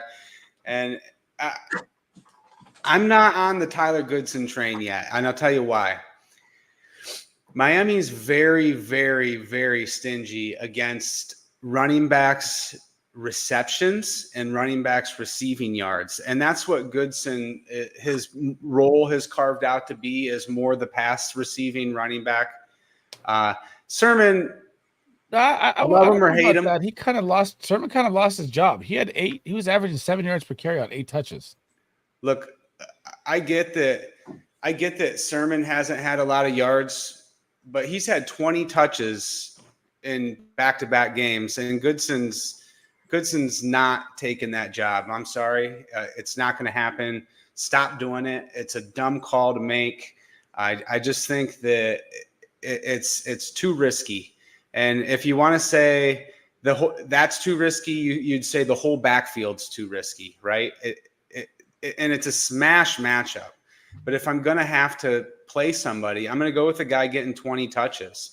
I like Sermon's rush yards at 46.5. I think it sets up nice. I have him as a top 10 play this week at running back. And if I'm going to be fair and give him the whole job, he's a top 5 play this week. So I don't know what to do there, but I'm not going to go to Goodson until there's proof of it first. I just don't like to be a game ahead on that stuff. I might be wrong on Sermon, but I am going to click Sermon over 46.5 yards here. And I'll tell you Let me give you a question. If you get updated before the game tomorrow that Goodson is going to be the starting running back, is it a smash? For sure. Okay. For sure. I just don't see Goodson being the running back. He wasn't even there during training camp. I don't think he's anything special. He's been in the league for 5 years. He's never done anything. Goodson? He's only 22. He was with the Packers, I think, for 4 seasons. No. He's a youngster. He's 2022, so 2 years. He's 23 years old. I was wrong. To be fair, we're spending way too much time on time. I know. Yeah, go ahead. I'm just curious because I like it and he doesn't, so I'm trying to. Yeah, I'm gonna go why. Why would you like that? Tell me. Explain to me why you'd like it. Just because he had a couple good touches. Are you asking him to stand on business, Dan? Yeah, stand on business. Okay, stand on business. I gotta play it. So before we play it, Dan, it's your turn to call your stand on business. What are you asking him in particular to stand on business about? Just what makes you think that he's now the starting running back? Hold on. What did you just say? I'm going to need you to stand on business. You know, I got to play the thing. I recorded it. Come on. So I know the game was the boringest game to ever watch last week, but I watched the Tennessee Titans Colts game down the stretch, and I know Sermon was getting all the work until the third quarter when he got pulled out of the game because he couldn't get a yard against a top 10 Tennessee Titan run D, and then Goodson came in and just exploded for 50 yards in 2 drives. So they've seen what the difference is. They've seen the explosives like Chase Brown and Zach Moss. You have the plugger that's slow, and you have the guy that's going to break the game, and Goodson is the guy that's going to break the game, and 29 yards is just too free for me. I will say the efficiency with his carries per touch is definitely more enticing. He looked way better too. It's eye test, like Chase Brown, eye test. It's the same situation. All right, we got a question from Bones. He says, do we love Zay Flowers over Devontae and Garrett Wilson in standard for flex rate? I don't think Zay Flowers has a touchdown upside. So I'm going to say no, I don't love it. What about you, Sleaze? What about you, Dan? I love Zay Flowers this week. This is too good of a matchup. In standard format, that means touchdown upside. Still? Yeah. It's 50 fucking, this is like 32, 28, 35, 32. These defenses can't stop the wide receiver. I'm good still starting Zay Flowers. I love Zay Flowers this week. Mm-hmm. So okay, hold on. They can't stop the wide receiver where? In what aspect, right? Because we're talking standard is literally touchdown or bust. You need somebody who's touchdown dependent because that's how standard works. Obviously, you know how standard works. But okay, Baltimore Ravens in standard scoring versus the wide receiver ranked 32nd in the red zone and in wide receiver points. Zay Flowers plays for the Baltimore Ravens. Oh, my bad. So, you're playing the Tampa Bay. Tampa Bay ranks 23rd or 18th and then 21st in the red zone. So touchdown upsides there. So it's the most advantageous PPR format. PPR it is, yeah. Very advantageous PPR. But if I'm looking at wide receiver receiving touchdowns, I'm looking at where the Ravens are currently. Or sorry, not the Ravens. Both these defenses. But where the fuck are the Buccaneers? It's the 13th. They allow 1 receiving touchdown per game to opposing wide receivers. So, I mean, like, is it going to be Zay? I don't know. But, like, has he really found the end zone much this year? That's what I'm leaning on. But great question. Really tough. Really good question there, buddy. Man, those prop numbers are low in that Texans versus Green Bay game. That's crazy. I agree. I hate to say it, but Garrett Wilson could run wild. With Devontae Adams in the mix, it's definitely going to free him up for sure. So much sexiness right now. Shout out to Bayou Bengal, guys. If you're not subscribed to my guy, please do so. Congratulations on your full monetization, buddy. Very happy for you. Couldn't happen to a better guy. Congrats. We're also hoping to pull you up on the big screen. It's all good, baby. Just make sure that family comes first always. Happy birthday, Bella, says Bing King. Thank you for saying that. Birthday cakes from Bing King. Bayou, have you been lurking? Nah, Bing King, just out with the wife at the moment. Just tune in. My man, appreciate you. No, I don't want HM being good this week. Sorry, man. Hate to say it. Big Disco Energy. I wonder who that is. He gifted 1 membership. Let's go. Mostert is fresh. I'm playing him in my $250 entry this week. I have him in at least 60 DFS lineups this week. I love him for anytime touchdown. Mr. Showtime, that's Ferg. He says, I appreciate that, bro. She said, thank you. You're very welcome, Bella, and you're very welcome, Ferg. We love you, buddy. God bless you, man. Must start. I wouldn't be surprised if we got goose egg out of Xavier Worthy. Am I crazy? Yes, you are crazy. Absolutely. How about don't play either Colts running back? That's like in any of my, I've done over 180 DFS lineups. Not a single one of them is in there. Not a single one. Dude with Adams, Wilson, Lazard, someone's going to be open every play for the Jets. I hate saying that, but I'm resurrecting the Jets. Hey, man, and the pass pro's there. The pass pro's definitely there. But, like, everybody's forgetting that, with legitimate wide receiver 1 and 2 there, that means Breece Hall is going to face very, very light boxes. Very, very light boxes. Breece Hall is about to be him. Sleaze is celebrating his 1-month membership, and he gifted 5 gifted memberships. I appreciate you, buddy. You didn't have to do that, but I appreciate you. You gave it to DJ Quill, Jerry R, Jasper, CMO614, and Fausto Martinez. Sick. Appreciate you. All right, so are we building a card out of this game? Yep. 5th ticket. What's your locks each? 12.5 longest rush for Anthony Richardson. Okay. I want to go with the Colt. I'll go with either one. So I'll let you go first, Dan. So what is it, over 12.5 longest rush? Yeah, that's mine. Who you got, Dan? I can go either way. You want me to lead off, or you want to go? Yeah, what's your lock? I have a Dolphin and a Colt, so I'll go either way. Oh, lock on the last game. Yeah. Anthony Richardson interception thrown. I just took longest rush. I just took his longest rush. I mean, fine. I'll take Tyreek Hill longest reception. It's not nearly as good. Okay. I took Tyreek Hill longest reception. He's got Anthony Richardson interception. What do you got, Sleaze?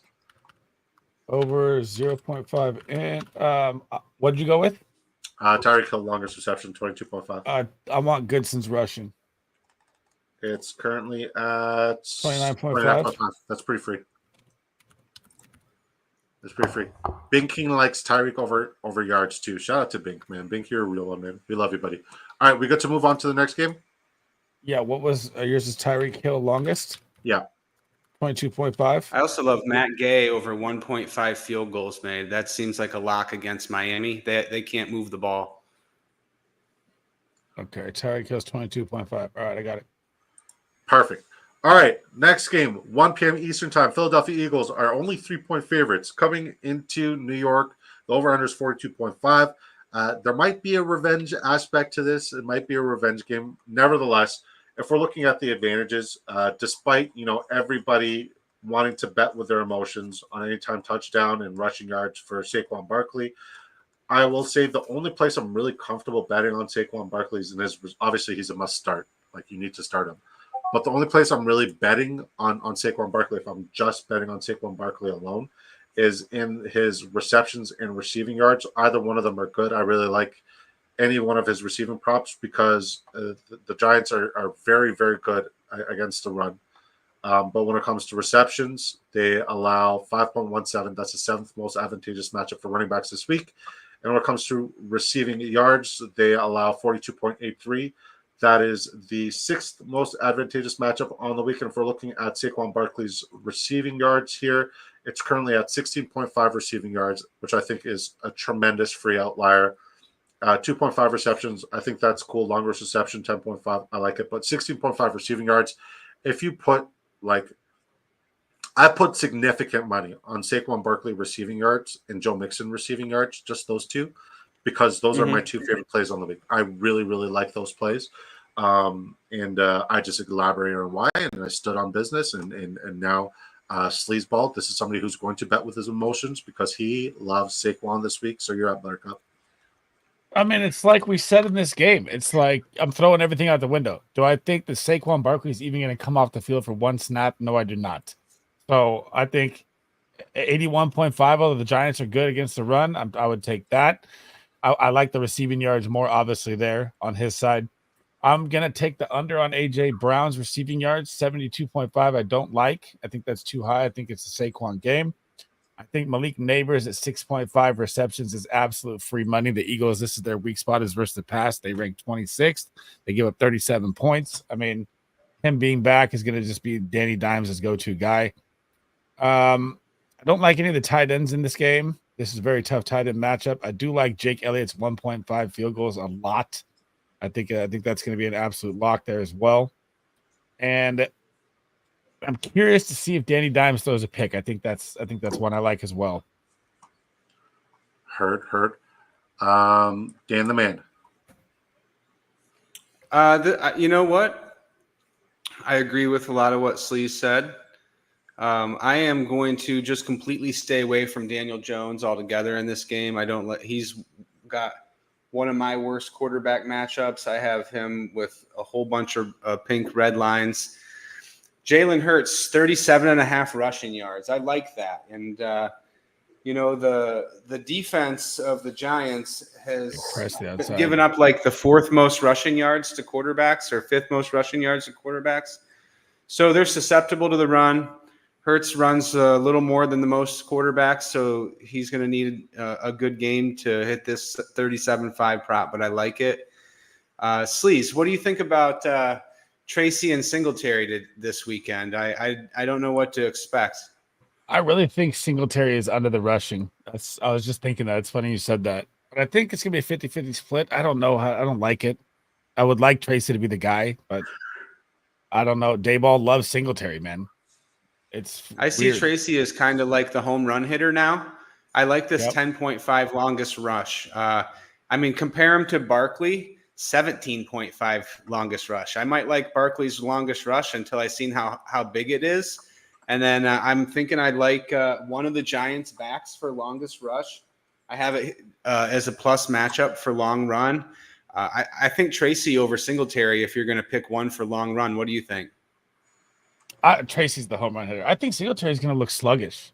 I don't like Singletary in this game at all. So if you're starting him in like a triple flex, I would sit him for a lot of people. Can I ask? You're a big Tracy guy. Can I ask something, Dad? But it sucks that they're fucking back, so it kills him. For the Jalen Hurts stats when it comes to rushing yards, because it's something that I looked into significantly, and I don't think it's as much of an outlier as we're making it out to seem to be. Because other than Jaden Daniels week 2 rushing and Joe Burrow's huge rush that he had, singular rush that he had last week, they've had a very running quarterback. They've gone against a lot of running quarterbacks in the schedule. I mean, Geno did run for a long one as well.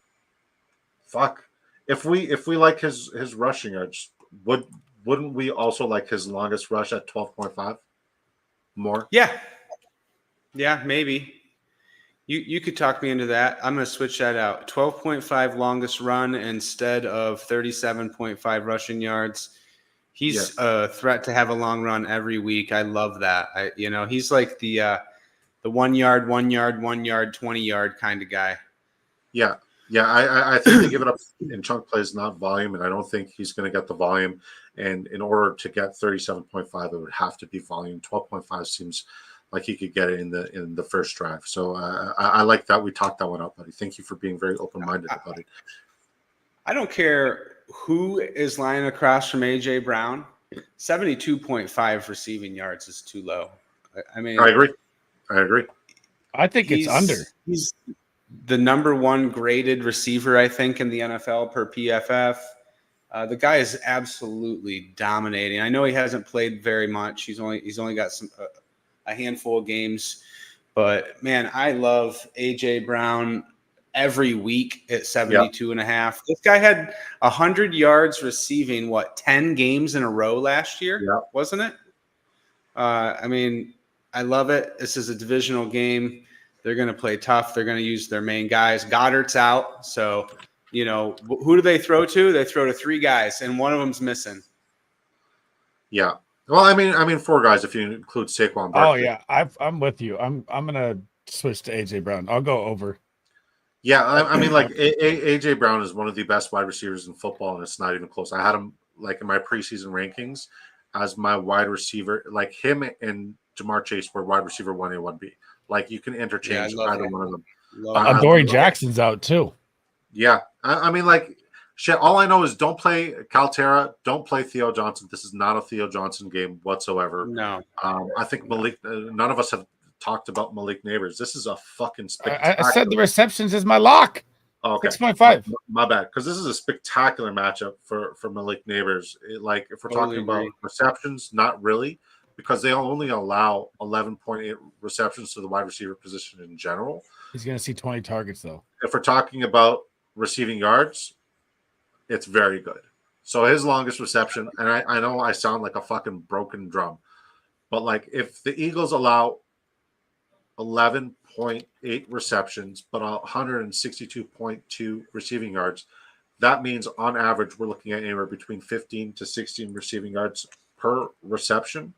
And currently, if we're looking at his longest reception, it's at 22.5. I think he's an outlier and can get over that. And I certainly think Wan'Dale Robinson can get over the 15.5 marker because that's what they allow on average. I'd be inclined to like Neighbors' receiving yards and his longest reception more than his receptions. If the receptions were for Wan'Dale Robinson, I would love it. I'm taking the under on Caltera 26.5. Theo Johnson, I'm not betting on him anymore. I'm done. I love him. So what is everyone's locks here? So I know yours is Saquon Barkley, the receiving. I've got mine at Neighbors. I'm gonna go 73. I'm gonna switch it for the over. You talked me into it. Going over the yards. I like the receptions too, man. I think he's gonna see mad volume. Stick to your guns, brother. This is your call. Don't let me talk. I'm going 6.5. I'm going with the receptions. All right, Dan. I like Jake Elliott over 1.5 field goals here. I didn't quite get there, but he's out of 9 kickers I identified for a lock for 1.5 field goals this week. He's one of them. I fucking like it. Feels so dirty betting on a kicker, but man, were we going with the AJ Brown over too?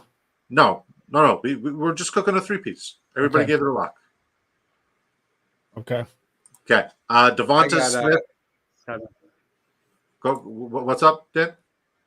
I got 7 on my card. I'm going to put it in. Okay. You're going for a banger? I love it. Okay. Devonta Smith or Xavier Worthy. I'm leaning Xavier Worthy. They need him to be huge. If we look at what the Chiefs can do, it's chunk plays, and we haven't seen it yet. And if we look at what the 49ers allow, it's chunk plays. I think it's a perfect matchup for Xavier Worthy to have an absolute explosion of a game. I don't think like for what it's worth, I love Fred Warner, but Fred Warner can't cover both Juju Smith-Schuster and Travis Kelce. We have to pick one. Regardless, he's not going to be on the field, or like he's not going to be the guy who's covering Xavier Worthy. So therefore, I love Xavier Worthy as an outlier this week. I think he's an absolute smash play. I have him as a top 10 projected wide receiver as well. My man, says Joe Ortiz, hooking up the gifts. Let's go. I appreciate that, man. Thank you again for the gift. A lot going on here in this game for sure, man. But hey, the way we isolated and narrowed it down and didn't let our emotions get the best of us, I'm really fucking proud of us, guys. I'm really fucking proud of us. It's good work. Evening, fellas. What's up? Past, good to see you, brother. Appreciate you for stopping by. I saw you in Sleezball's stream. Thank you for making it over this way. All right, we good to move on to the next game, fellas?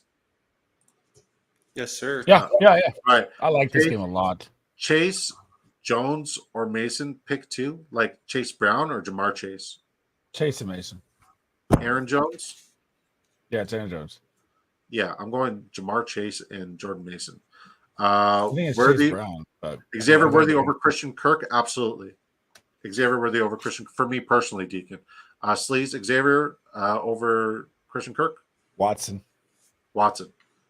Okay. Watson should have had 2 touchdowns last week. Xavier Worthy or Christian Kirk? I don't love either play. If I had to pick one, I'd probably go Worthy. This is going to be a game where the Chiefs are going to have some schemed up touches for him to win. Yeah, Sleaze, it's Christian Kirk, not Christian Watson. Oh, I'm going Christian Kirk. I don't trust boomer bust players. All right, I'm all about the ceiling. Chase Brown. Okay, yeah, I'm still leaning Chase Brown and Jordan Mason. Mm-hmm. Don't love Aaron Jones this week. If we're wrong, we're wrong. We apologize, but very tough matchup for Aaron Jones. A lot of research went behind this. All right, guys, let's introduce the next game. You ready? Yep. All right, we got the Seattle Seahawks, who are 3-point dogs, coming into Atlanta. The over/under is 51. This is a great game. A great matchup. Looks like Kenneth Walker the third is dealing with an illness. I'm not worried that he's going to miss time, Yeah, I'm not. but that will make Zach Charbonnet jump up as a tertiary option. If we're looking at passing touchdowns, this game is neck and neck. Both teams give up 1.33 pass touchdowns per game. Pass attempts, exact same at 30.17. Pass completions, that's where there's a little bit of an outlier for my guy, Geno Smith. Currently, Vegas did a great job with this. His pass completions is at 25.5. The Falcons allow 23.17. I don't like it. Passing yards, both teams don't allow a lot of passing yards to quarterbacks. It's pretty crazy. Where the advantages is here in this matchup, and I'll just be very quick with this, is rushing touchdowns. The Seahawks allow the 10th most, so I like Bijan for an anytime touchdown. Rush yards, the Seahawks allow the third most rushing yards at 124.5, so I like Bijan over his rushing yards. And then if we're talking about RB receptions, it's a good matchup for Kenneth Walker and Charbonnet for receptions, but not receiving yards. Wide receivers, a lot of receptions that the Falcons give up, but not a lot of long bomb plays. It's a weird one. It really is a weird one. Longest reception is not in play for any of these players here except for Jonnu Smith. Jonnu Smith has one of the most advantageous matchups in football. With that being said, who wants to go next on this one? Looks like I'll go. Sleaze is not in the show. I love Geno Smith's rushing yards in this game. I love his longest rush and 13.5 rushing yards. I think I'm going to click here 13.5 rushing yards on my card. Kirk Cousins is a guy I think the props are pretty good at right here with. I'm just going to leave them all alone. I don't see something that's sticking out to me either way here. This is a Bijan game. The research says Bijan has a nice matchup. I wish Algier wasn't getting so many touches. I like longest rush. Actually, let me double check this. Bijan. So I got Bijan and Brian. Yeah, I love him for yards. I love him for longest rush. So 16.5 longest rush. He's a home run threat. I like that. Kenneth Walker has been downgraded to doubtful with an illness or maybe questionable. I just saw a report a few hours ago that he has been downgraded to at least questionable with an illness. So I'm not sure if he's going to play in this game or not. For that matter, I'm just going to leave him off the card. I don't love his matchup anyway. I don't think I'd do anything with him either way. Algier, I don't like 42.5. It's a little high. I love it. I think he'll probably get it, but I'm not going to bet it. DK Metcalf at 66.5 receiving yards seems a little high in this matchup.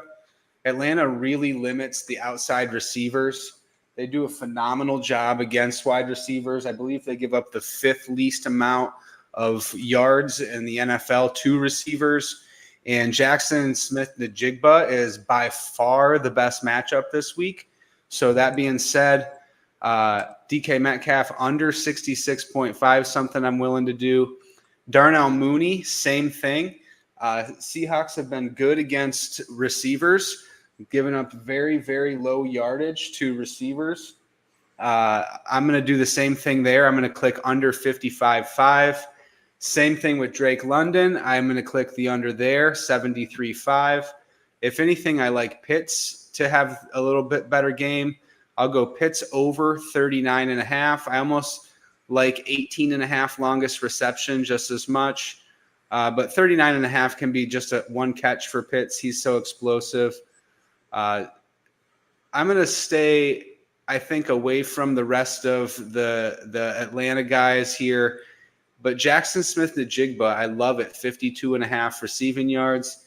He is by far my best matchup at receiver for them. And I'm just going to go say real quick that I am not a Jackson Smith-Njigba truther at all. I traded him away in my Dynasty League as soon as I got the team. I'm not a big fan of his, and I haven't played him really at all year long. So if I'm starting him this week, the research is really showing that there's something there. And Jason Myers is my number one kicker. Atlanta gives up the most field goal attempts and field goals made in the NFL. every single week. 7.5 points is just happening every week versus them. Because their red zone D is so good. All right, this is going to be a very clippable moment. I need somebody to clip this because this may go viral. All right. Can I ask you guys what Atlanta, not the team, but what the city of Atlanta is known for? I don't want to Who give dat? my answer. It's music, the red rap light. music. It's the red Oh, light. no, rap. They're known for parties and a good time. When is Kenneth Walker III's birthday? Don't know. Google it. Atlanta is Is it- known for its Coca-Cola, civil rights, and transportation. It's also known for the red light district and the party scene. When is Kenneth I was Walker? joking. When is Kenneth Walker's birthday? Let me look it up. While you guys look up when Kenneth Walker's birthday is, and where they're playing the game and all that, exactly. Bing King knows. October It's known for 20th. its clubs. It's known for its clubs. It's known for its party scene. His birthday's tomorrow. He pops. So it's I assume. his birthday's tomorrow. Like the game's tomorrow, so he can't really go party in Atlanta tomorrow. So what do you think happened? This is a hangover that he's sick with. He's not actually fucking sick. Dude is hungover. He is pulling Flip a it. fucking sleazeball. That is what happened. That is why I am who I am. My research is fucking top notch, man. It's fucking spectacular. That's All right. good. So he's not showing up. Sleaze, you're up. Talk to us about this game, buddy. All right. Are you guys ready for this? Clip Yeah. it. Lock it in. Here you go. 4 straight games in a row. The Seattle Seahawks defense has given up a 20-plus yard pass to the tight end position. This is screaming Kyle Pitts in every single way to me in this game. So you can go look it up. Kittle did it twice. Laporta did it. And Theo Johnson popped like a 23-yarder as well. So I like the longest reception. I like all the tight ends against Seattle. So my lock is going to be Kyle Pitts over the longest or over the yards. I'm also going to go with, I got to agree with Dan, man. The Falcons just lock up the red zone. Having those 2 safeties has really helped their defense. Jason Myers' kicker points seems absolutely free. They give up field goals like hotcakes. They don't give up touchdowns. So it's very strange in that situation. I don't want to touch Kirk Cousins. Geno Smith's longest rush is kind of interesting to me. He didn't do anything against the Niners, though. He went for 0 rushing yards. So kind of, different defense, different look. Man, Kenneth Walker, I guess the birthday hangover. I don't know if I want to touch that. It's the hangover game, baby. I agree with the under on Drake London. I don't like him this week that much, especially against AJ Terrell and the 2 safeties. And I don't really like this game. My only real lock is Kyle Pitts. AJ Terrell and the 2 safeties play on the same team as him. That's what I said. I don't. Oh, my bad. I'm talking for DK Metcalf. Sorry. Okay. I don't like DK Metcalf against this secondary. They funnel receptions, but they're short. They don't funnel deep ball targets. They don't give up anything over the top. It's a very good defense. Kyle Pitts is the only thing I really like and would bet on in this game, really. So if we're building a 3-piece, you guys got to hit me with what you got. Well, the only thing I like more than Drake London's longest reception at 22.5 is anytime interception for over 0.5 interceptions for Geno Smith. Geno Smith over 0.5 interceptions is my lock for this game. Okay. I'm going to go with the Pitts receiving yards, 39.5. Dan, what's yours? Look, I hate to keep boring you with these kicker props, but you guys want to win, right? This is a good one. Yes, this is a good one. Okay. I hate the logic is sound, and I'm convinced, Dan, you hit a 25 legger. So, I mean, you and legs, kickers, fucking makes sense to me, baby. Let's go. I'm riding. All right. Past says they're known for the Braves World Series. Sure. Astro says, hey, how's y'all's night? It's going good, man. Would y'all go Chase Brown or Juju? I just started Kamara and Saints D. Looking for points. My other opponent got a good squad. Thanks. I'm going to lean on Chase Brown this week. If we look at every single week, other than last week, running back has found the end zone against the Cleveland Browns. I think Chase Brown is an outlier. I think he's going to find himself in the end zone, and I think he's going to produce in the receiving game with chunk plays as well. What about you guys? Who are you leaning here, Juju or Chase Brown? And thank you, Astro GFX, for popping by here, man. I know I told you over on Twitter to swing over, and thank you for coming by. Chase Brown, it's not even close. I'm not touching Juju Smith-Schuster. Yeah. Dan? Yeah, I mean, Chase Brown, by just the fact that he should have at least 5 or 6 more touches, and Juju's not touching the ball much more than 7 air yards. So I think Brown. Yeah. Pass says JK. Big King says clubs. JSN, EB says JSN, Jordan Mason, Aaron Jones, Downs, BTJ in the flex. I'm going BTJ, Downs, Mason, JSN, then Jones. Tomorrow? Yeah, tomorrow's his birthday, exactly. Best strip clubs in the world. Jacob knows. Maybe he has a cold. Yeah, that's what from putting his face in strippers. Fucking, he's got the face chlamydia going on. I lean the under on this game for what it's worth. I don't hate that call, but I also love this game for everything DFS, and I think it's going to be an explosion of production PPR format. I like it. I like it a lot, and I love Sleaze's call on Pitts, and I respect Dan's call with the kickers. I just don't like kickers at all. I try to never bet on them. Bounce. Jacob Myerski says, "Bounce question: do we just ram our Chubb back in our lineups, or is it best to ease him back in?" Fuck. I mean, like, hey, I don't know your running back situation. If your running back situation is Sermon or Goodwin, and you're choosing between them and Chubb, I will go with a high ceiling play every single time, and that's Chubb, respectfully. But it's all situational. And shout out to Jacob, guys. If you're not following him on X, please do so. The guy's absolutely brilliant. Astro GFX face. It's been said he's getting a full workload. If he's getting a full workload, Dante Foreman's a bust this week.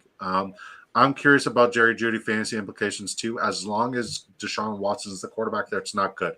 But I mean, like, anybody could check it down to David Njoku. Like, even I could go throw it to David Njoku right now in the NFL. Thanks, y'all. Appreciate you, Astro. Thanks for swinging by, buddy. I was half kidding. I don't know. I can't get excited for his robo knee. Here's the thing, man. Here's the thing. If he's supposed to get a full workload, I need to see the fucking the sources on that for sure. Let's talk about the next game. You guys ready? Yep. Yes, All sir. right. The Tony get locked? Yeah, we Pollard got it locked. balls out game, baby. Yeah, this is an interesting game. I mean, my entire opinion on this game completely changed when we got news that Will Levis will be sitting and Mason Rudolph will be playing. Calvin Ridley is now a smash play for me. I absolutely love Calvin Ridley with Mason Rudolph there. If we think about what Mason Rudolph and George Pickens did down the stretch last year, it was biblical. It was fucking magical. We're talking about like 35, 40 fantasy points for Pickens. I think Ridley has similar upside this week. I absolutely love Ridley this week. I think he's a smash start. I know Tony Pollard is, but let's talk about the game. Tennessee Titans, 9.5 point dogs against the Buffalo Bills. Over under is 41. I have the Tennessee Titans now upsetting these Bills because if we're looking across the board defensively, every statistical category, they are a top 5 defense in the league, the Tennessee Titans, and Will Levis has been selling them. Will Levis has absolutely been selling them, and he's been literally caught in the wins. And like he's been blowing his load way too soon and just getting overexcited and like just they're out of mail. We don't like mail. It's over. With that being said, I now like the longest reception a heck of a lot for Calvin Ridley at 18.5. I love his receptions at 3.5 receiving yards, 41.5. I'm smashing every one of those props. DeAndre Hopkins, I think all of his props are doable, but I just don't have faith in him because he's not healthy. Tony Pollard rushing yards, I absolutely love, but here's where Tony Pollard really is an outlier this week. The Bills are the most advantageous matchup this week in 2 statistical categories, all right? For receptions, they allow 6.83 receptions to opposing running backs, for receptions for running backs, and for receiving yards to running backs at 61.33. So in a lot of cards, I'm staggering the 23.5 receiving yards for Pollard or 3.5 receiving yards for Pollard or longest reception for Pollard at 11.5 because Tajay Spears is out. Right? So Tony Pollard's props, everybody's looking at the rushing yards. It's not advantageous there. I don't really like it there. So my 2 favorite props. Also James Cook, longest reception. He gets that every fucking week. 9.5 is free. I absolutely like it. And I know that I was just complimenting the heck out of this defense, but James Cook is one of my favorite players in the NFL, and I'm going to stick to it. Dan, it's your team. You're up, buddy. I probably should have led with you since your team's playing in this one. No, it's okay. Just another week in the same crap Bills call in a row from Disco. Didn't you say almost exactly the same things about the Jets last week to a T? It was close. It was close. Yeah, because of a Hail Mary. I mean, shit. And 25 penalties. Yeah, I mean, like, hey, Look, man, Aaron Rodgers took the game away. Okay, so when would you ever bet Mason Rudolph against Tom Brady or Peyton Manning? Because that's what we're doing. Josh Allen is absolutely as good as Peyton Manning. Absolutely as good as I'm Peyton taking Manning. the And would Bills you to win ever by 20. put Mason Rudolph to beat him in a game in your entire life? I mean, come on. This is Wait, just... did you really just hold on?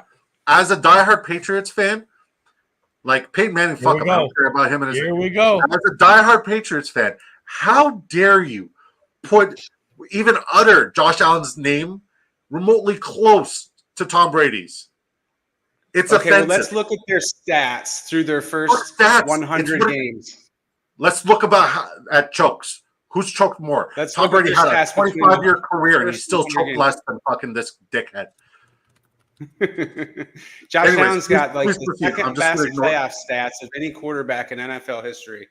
Yeah, except the Super Bowls and going to the Super Bowls where it matters. Well, that's But I mean, Sean then again, McDermott. Buffalo That's not knows Josh nothing Allen. about Super Bowls, so I wouldn't expect you to know anything about Super. How do you go to 4 Super Bowls in a row and lose them? Anyways, I'm fucking unhinged. I apologize. I'm not sorry. How dare Look, you? if we had- How dare you? Please proceed. Look, I'm not going to call anybody out, but that is a terrible call. Come on. Mason Rudolph is not going to come into Buffalo and beat Josh Allen. It's not happening.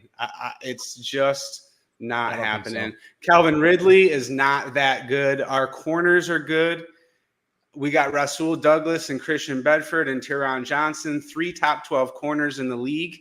Mason Rudolph isn't all of a sudden going to turn Ridley and Hopkins and Tyler Boyd into all pros.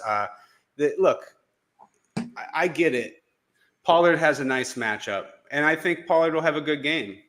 I really do. I think Pollard will have a good game. I think he's a smash start, but we're talking about maybe the best player in the entire NFL in Josh Allen going against a guy that could not beat Will Levis out. He's got the job because Will Levis sucks so bad that they had no choice but to turn to Rudolph. But I don't see it happening. It's actually really great 2 AC join for Will Levis. Yeah, right.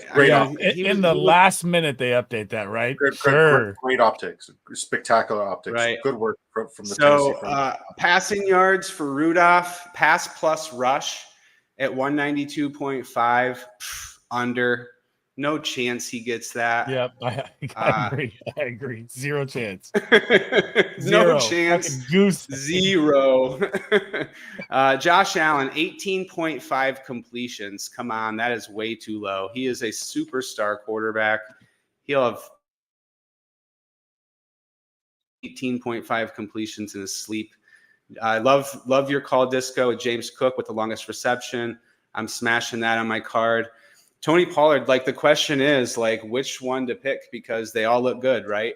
I think I like longest rush. The Bills have just been getting gashed by a long run every single week, or longest reception. They've been getting gashed with the longest reception every week. I could see, Pollard easily getting 16.5 or 11.5. I'm just going to click longest rush because I expect him to have 18 rushes or so, as opposed to maybe 4 or 5 catches. Amari Cooper, stay away from him. Who knows what he's going to do? I actually have a question. Do you guys know, is Amari Cooper the kind of guy that might take a handoff?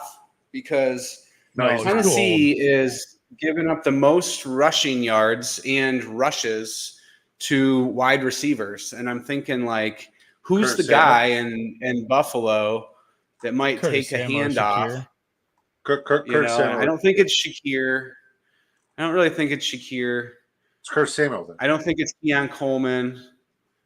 But there is somebody out there that has a good rush receiving combo bet. And if you could figure it out, smash that. I can't figure it out, and I'm a Bills fan.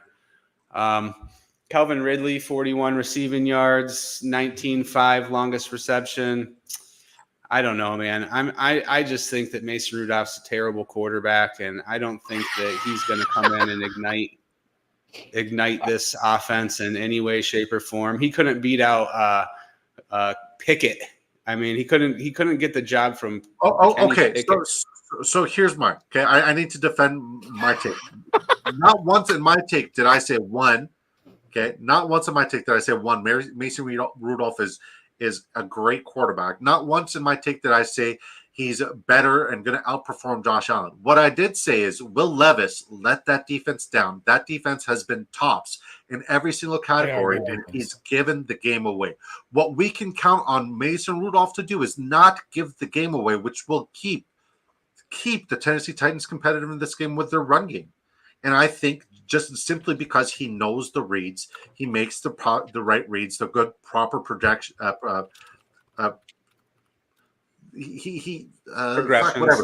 Progressions. That's the word I was looking for.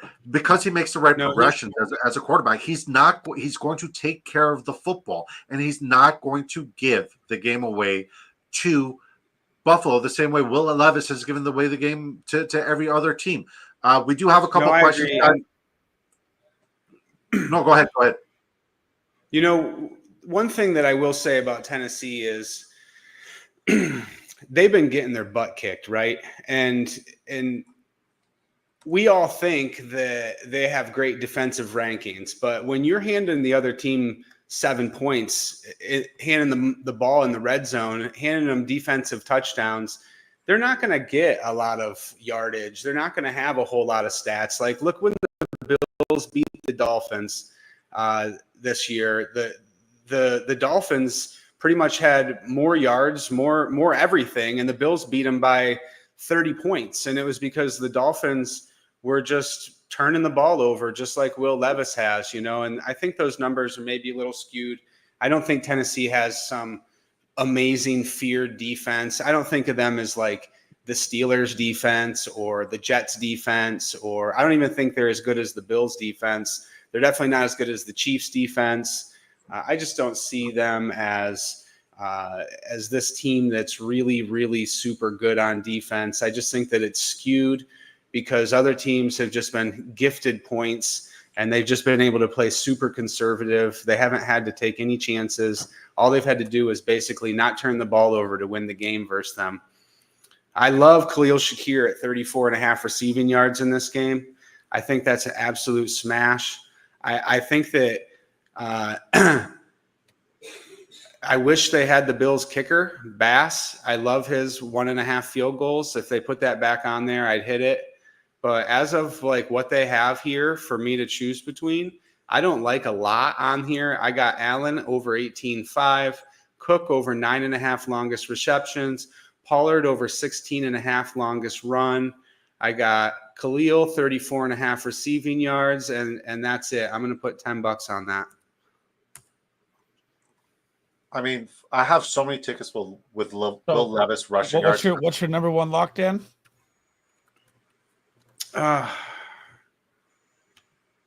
number one lock on this game, it would be Bass field goals as much as you hate that. It's Khalil Shakir, 34.5 receiving yards. He's our number one receiver. Cooper's not there yet. Okay. And yours is Tony Pollard receptions? No, mine is James Cook longest reception.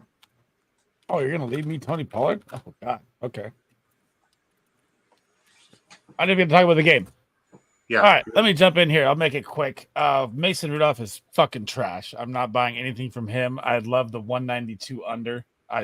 The Bills D is very good. I know that Aaron Rodgers just thrashed him because my guy Garrett Wilson is him, by the way, NFL DFS. Learn about how good G. Willie style is. You guys took James Cook from me. That's really all I like is Cook and Pollard. I'd be enticing. I mean, I honestly think that maybe Josh Allen is going under the completions. I know Dan brought that up, but when I'm looking at Josh Allen's completions here, so he's only gone over 18 completions. What is it here? Two times on the season, and they were both in games where they kind of were in the game. And they blew them out in Jacksonville at halftime. I think they pound the run here more, so I'm afraid of the receptions here. I think they get a big lead, and they just don't pass enough.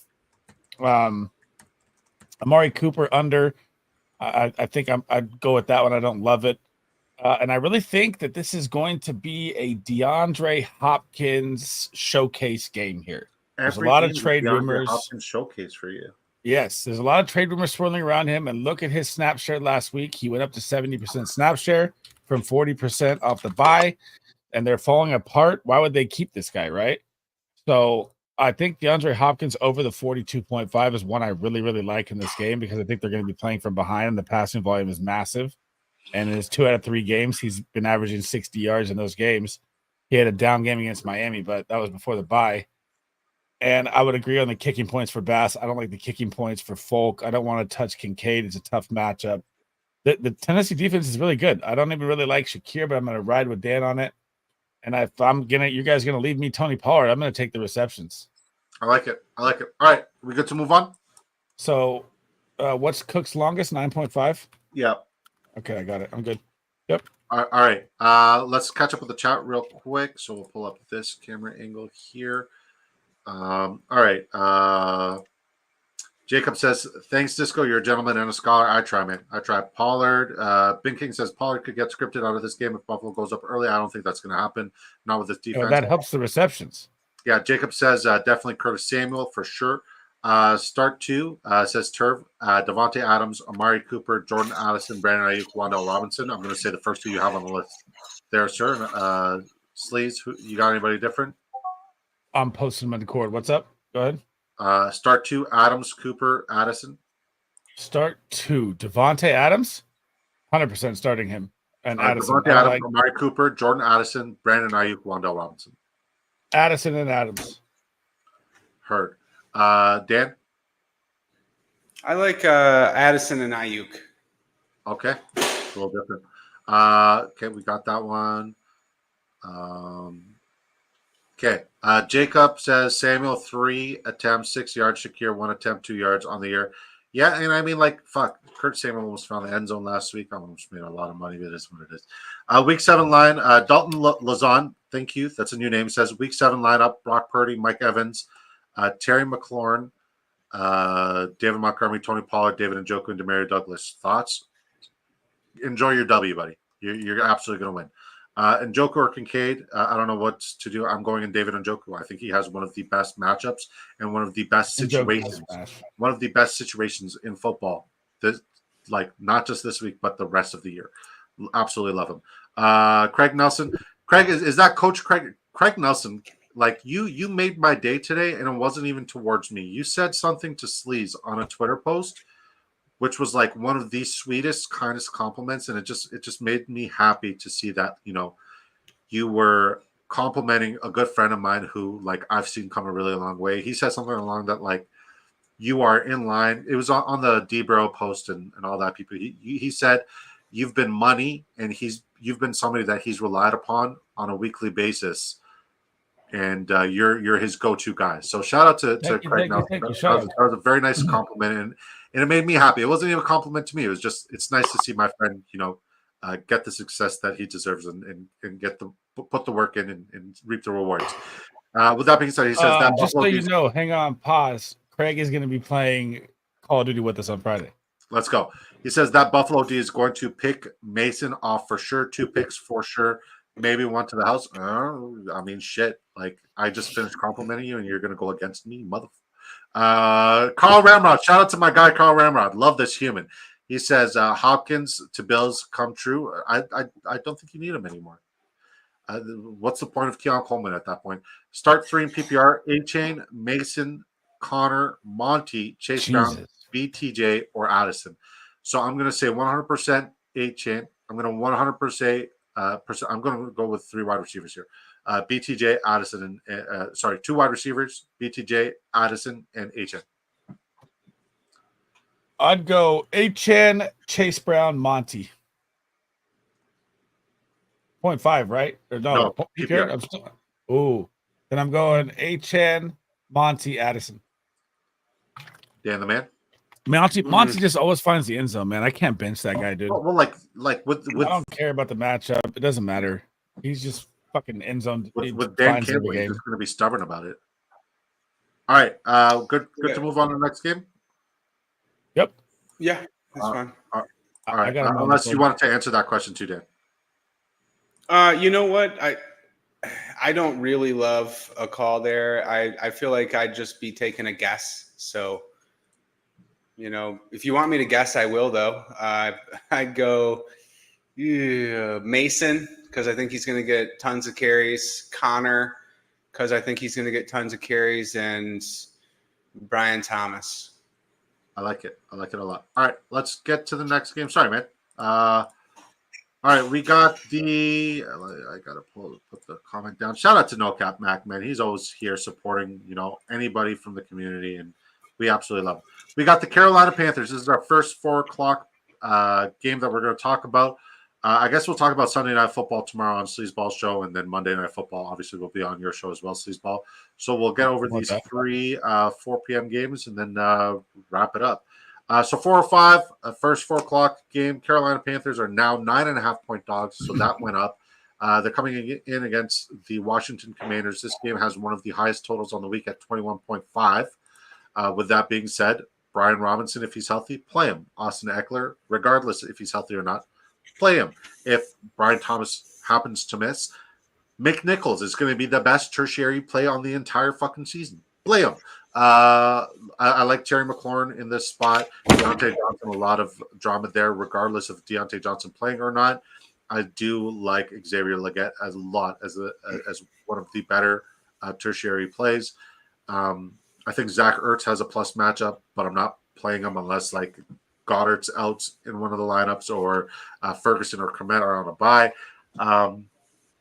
Jaden Daniels is my quarterback number one. And Terry McLaurin, super playable. I also like De'Ami Brown. And I think Jaden Daniels is going to find himself running into the end zone this week. Dan. Dan, you went before Sleaze last time. Sleaze, you're up. I'll take this game. I'm blown away by this 51.5 on this game. I mean, it could be over, but do I trust it? I don't know. One that I think is an absolute smash is an outlier that everyone should be smashing is Andy Dalton's 239.5 passing yards. The Commanders give up 310 a game. That's a 70 or 80 yard split there. So I think that's an easy lock this week. Does depend on if Deontay Johnson's out there. It says he has multiple injuries. I haven't looked at my phone. Haven't seen an update yet. So if you guys in chat know, drop that in there for me for Deontay Johnson. When I'm looking at the rest of these, it just seems like they don't have any Brian Robinson or Eckler props. This is a smash play just like last week with Algier and Bijan. They're going to run this team over. Carolina cannot stop the run. You nailed it. McNichols is a great play as well for tertiary play if you need one. I like that as well. I'm also kind of thinking that this is going to be a smash Austin Siebert. This guy's just been kicking field goals left and right. This offense is moving. The 8.5 seems absolutely free for him. He's killing the kicking game right now. And that's I'd go Deontay Johnson, say he's an absolute smash if I knew he was playing. Like 64.5 yards, 5.5 receptions. I like all those. I don't know the update yet. Chuba at 70 yards seems kind of rich. Jaden Daniels, I fear that the Commanders could get ahead and just pound the run. So I really don't want to touch his passing yards. But I think my absolute lock is Andy Dalton at 239.5. I think that's free money. Okay.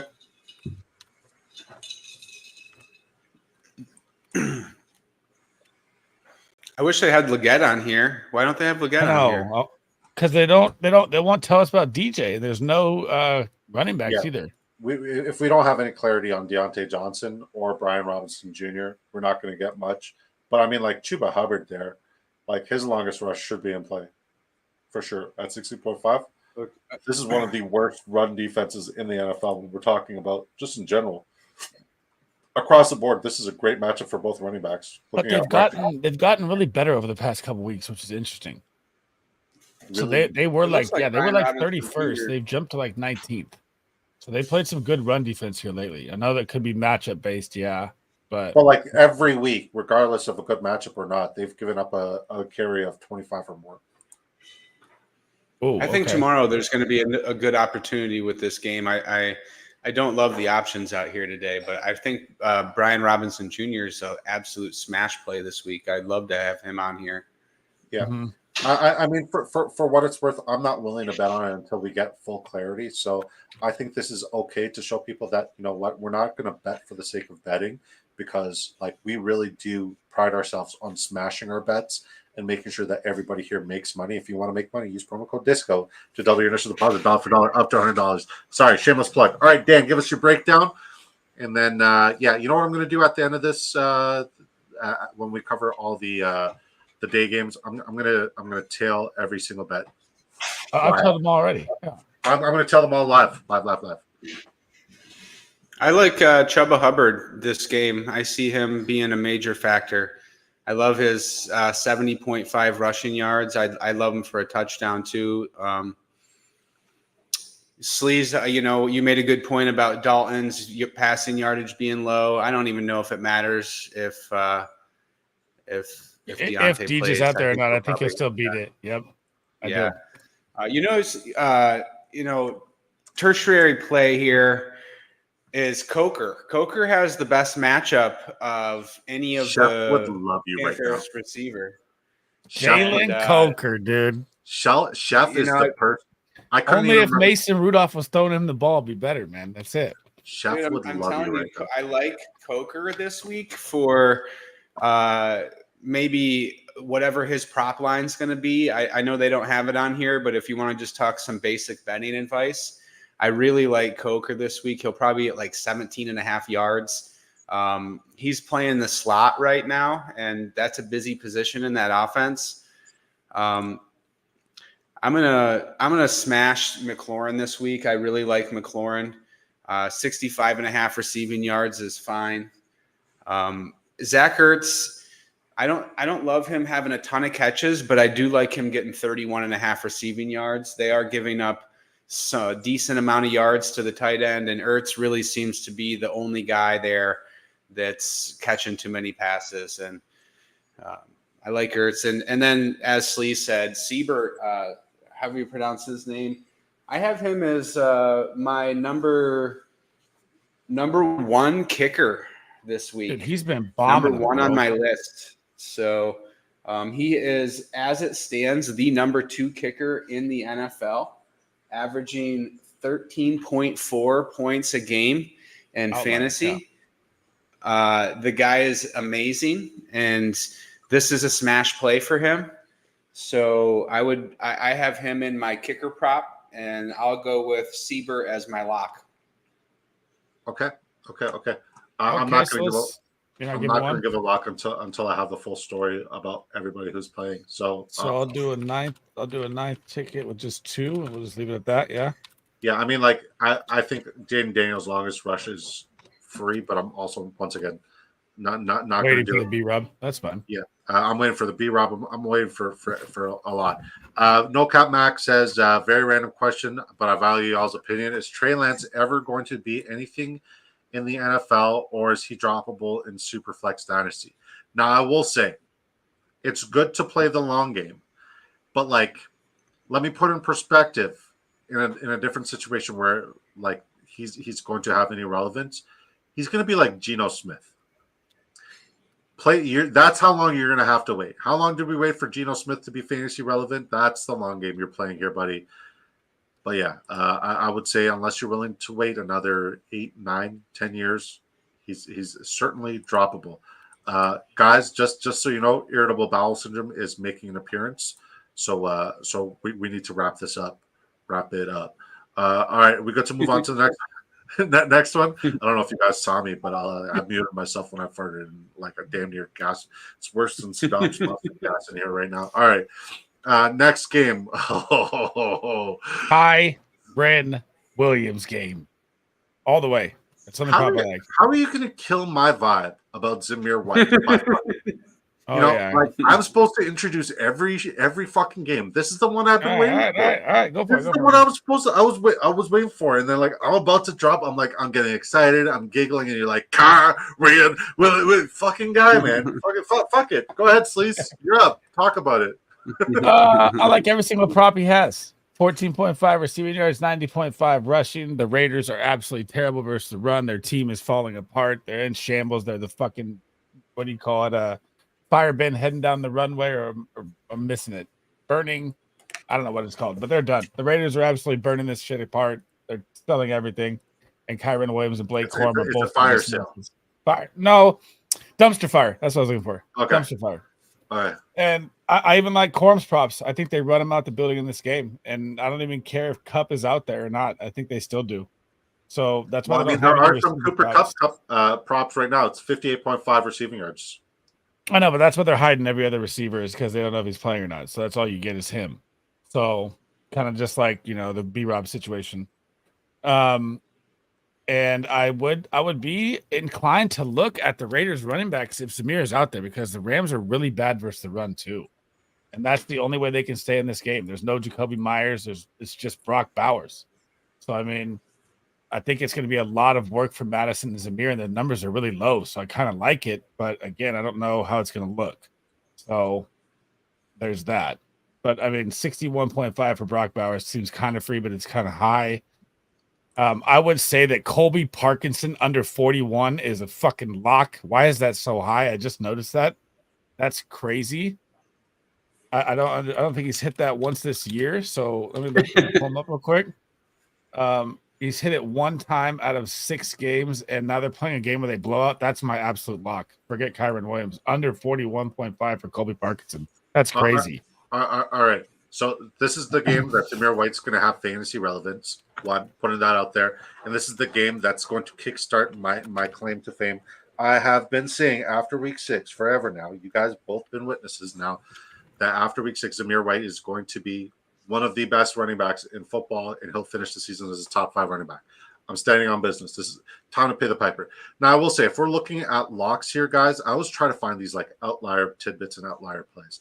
If we look at Aiden O'Connell, right, there's not a lot that we have to take away, but there is one common trend.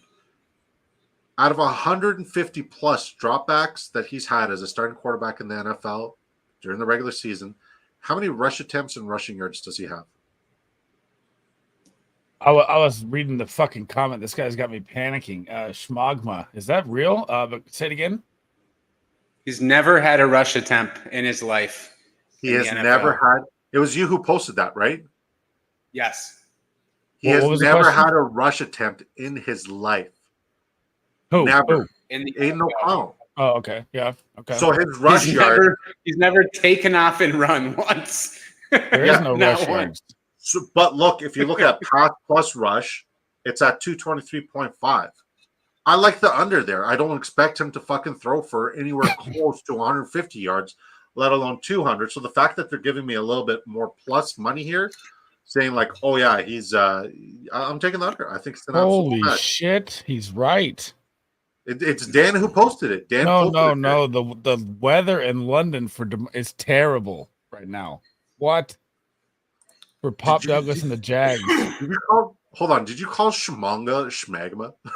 I said Schmonga. He nailed it. Totally Look at this called him fucking weather Schmagma, report. dude. This is terrible. You totally called him Schmagma. Anyways, I like Aiden O'Connell under 223.5 pass plus rush. That's my lock. And I love Zamir White. If Cooper Kupp's back, he's obviously him, and he's in line for a huge performance. Brock Bowers, even though 61.5 seems very inflated, I still absolutely love it. They're going to need to ground and pound, and they're going to take the chunk plays to the best player and only player in the receiving game. It says, Schmunga said Demario Douglas in terrible London weather or Chase Brown. I'm still going with 20-mile-an-hour winds, 80% light rain, and possible thunderstorm. Who was the player during the kickoff of the game? Who was the player comp for Drake May? The 2 players that he was compared to a lot. Drake Mays? Yeah. Oh man, I would say it was Josh Allen and it was Justin Herbert. Both of those guys can cut through big wins. I'm not worried. Like, I know about the weather. I'm not worried. But, like, still, regardless, I love Demario Douglas. He's a high ceiling play if you want the floor, even whether or not Chase Brown. But, like, I don't love Cincinnati's running game this week. I really don't. I like Chase a lot. Yeah. Hang on. Let me jump back in. I missed another prop I love is Joshua Cardi over 7.5. The Raiders give up so many field goals. It's crazy. They can't stop anything. I think that's a smash. Okay. Totally agree. Dan the man. Yeah, I just checked too. This is the only the bad weather there is the only game in the NFL this week that has any risk of any bad weather at all. Okay. Just so in case that's piquing anybody's interest. So I like Alexander Madison under 38.5 rushing yards. I'm 100% in agreement with Disco here. This is Zamir White's return game, and I believe that it sets up nice for White. I could see Madison maybe still playing a little bit of a role, but maybe more as that third down back, catching a couple passes type of situation. So under 38.5 feels really good to me. Kyron Williams, he's got a smash matchup here. It says here that I should bet his receiving. So 14.5 receiving yards, 9.5 longest reception. I like both of those. I'm going to click 14.5 receiving yards for him. Staying away from the Rams wide receiver situation. I don't know what to expect. This is not a great matchup for the Rams receivers. There's really not a plus matchup for anybody. So even if Cooper Kupp plays, it's not like he's not popping on my research. DJ Turner actually shows to be the best matchup per Pro Football Focus in this game for what they have here. Is Myers playing, guys? I don't think he's playing. Is he? I don't think Okay. No. So DJ Turner, is he a slot receiver? I believe he's a slot receiver. He played in the slot, for intensive he purposes, swaps the tray. For intensive purposes, I believe that Brock Bowers is the slot receiver there. Yeah. So I like DJ Turner over 23.5 receiving yards. I do think O'Connell will throw the ball for close to a couple hundred yards in this game. The Rams haven't been very good against the pass. I don't have a lot of faith in any of the receivers, but 23.5 is very low, and 36.5 is very low for Trey Tucker. Longest receptions popping in this in the research. And I'd like to think Trey Tucker's the deep threat on that team. So 17.5 longest reception is maybe just as good of a bet as 36.5 receiving yards. The 36.5 is so low, though. And guys, I know Tucker got shut out last week, but Joey Porter Jr. locked him up. He's one of the better lockdown corners in the NFL as far as not giving up statistics. And, O'Connell didn't have any time to throw. And this is not the same thing. The Rams don't have the pass rush. He should be able to stand back there and deliver the ball this week. Brock Bowers is probably my tight end one this week. I was a little premature and going Schultz. I just kind of wanted to make Disco smile earlier in the week and go after a tight end that wasn't real popular as tight end one. But after doing the research, Brock Bowers is an absolute smash play. He just is on my score. He has a score of 39, and then George Kittle is the second highest score with 33. And then I have a tie with the third best score with Sam Laporta and Dalton Schultz with 27. So he's a smash. And Slee's great call on under 41 receiving yards for Parkinson. Guys, you have to smash that. He is not going to hit that. And that's crazy, right? Also, that's crazy.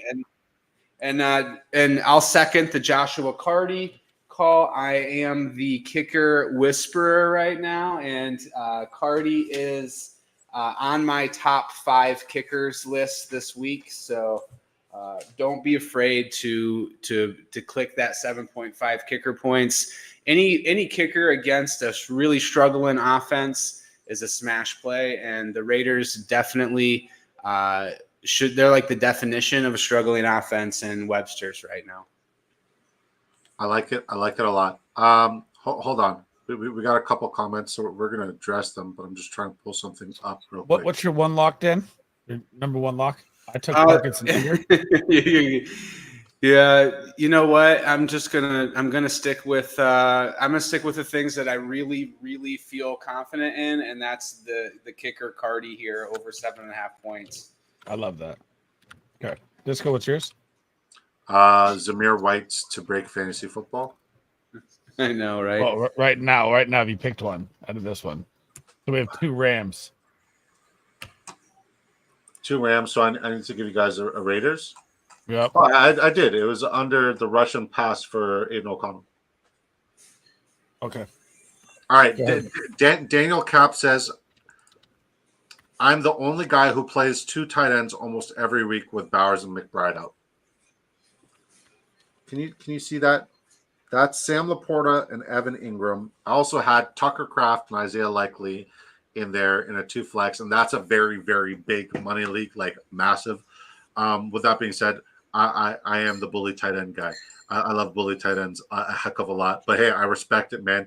Game recognizes game. I absolutely love it.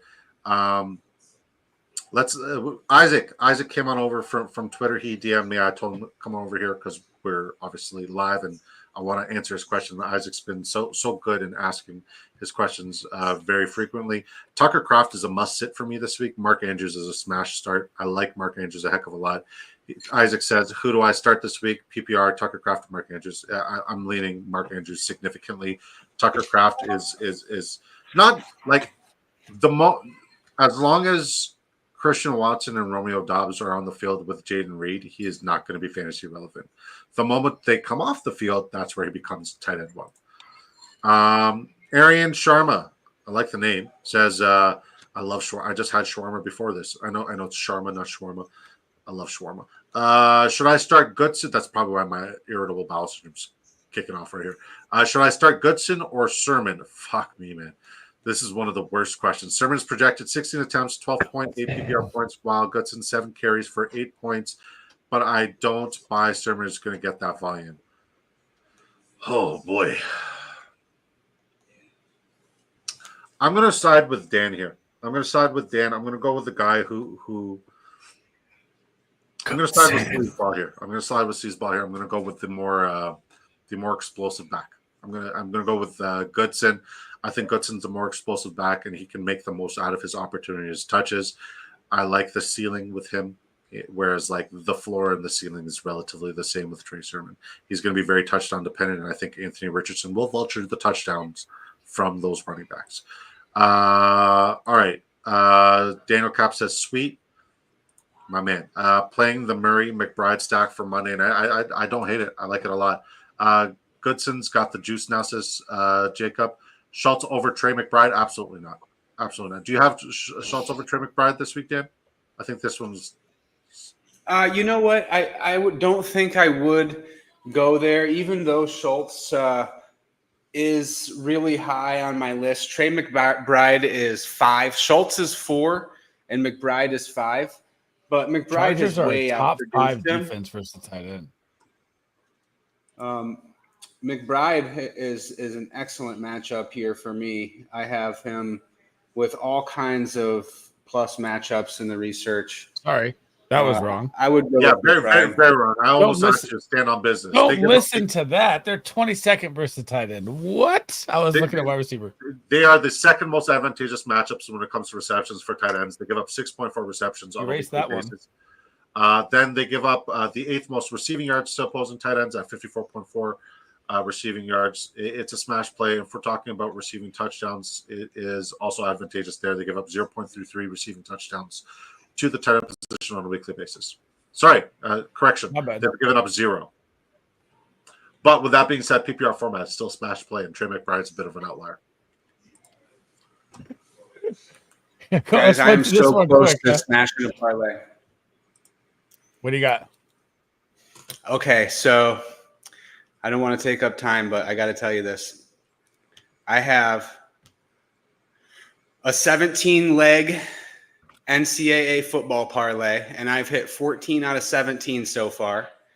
And the only thing I need is LSU, who's winning against Arkansas, SMU, who's blowing out Stanford, and Iowa State is tied 14-14. I need Iowa State, who's 6-0, to beat UCF at home, and I will turn $60 into $2,418.63, and it looks like it's gonna block. That's nice. This guy hits all these. That's how. Why is that a 17 legger? You teased a lot of it, obviously, right? I mean, I have some in here that are like minus 1,600. Money lines. That's like why. Okay, yeah. I got Clemson, it. Army is -9. Bowling Green was minus I mean, 16. it all Washington was adds up. -11. But I It all have adds up. LSU minus 135, Iowa Tennessee State minus just got scored on. Yep, 230, I see that. Missouri minus 180, Indiana minus 275, BYU minus 230. So I had a lot of good bets in there still. Arian Sharma just said UCF pick 6. Yeah, it's only second quarter. It's fine. Iowa State will bounce back. All right. Last game. Let's wrap it up. Wrap it up.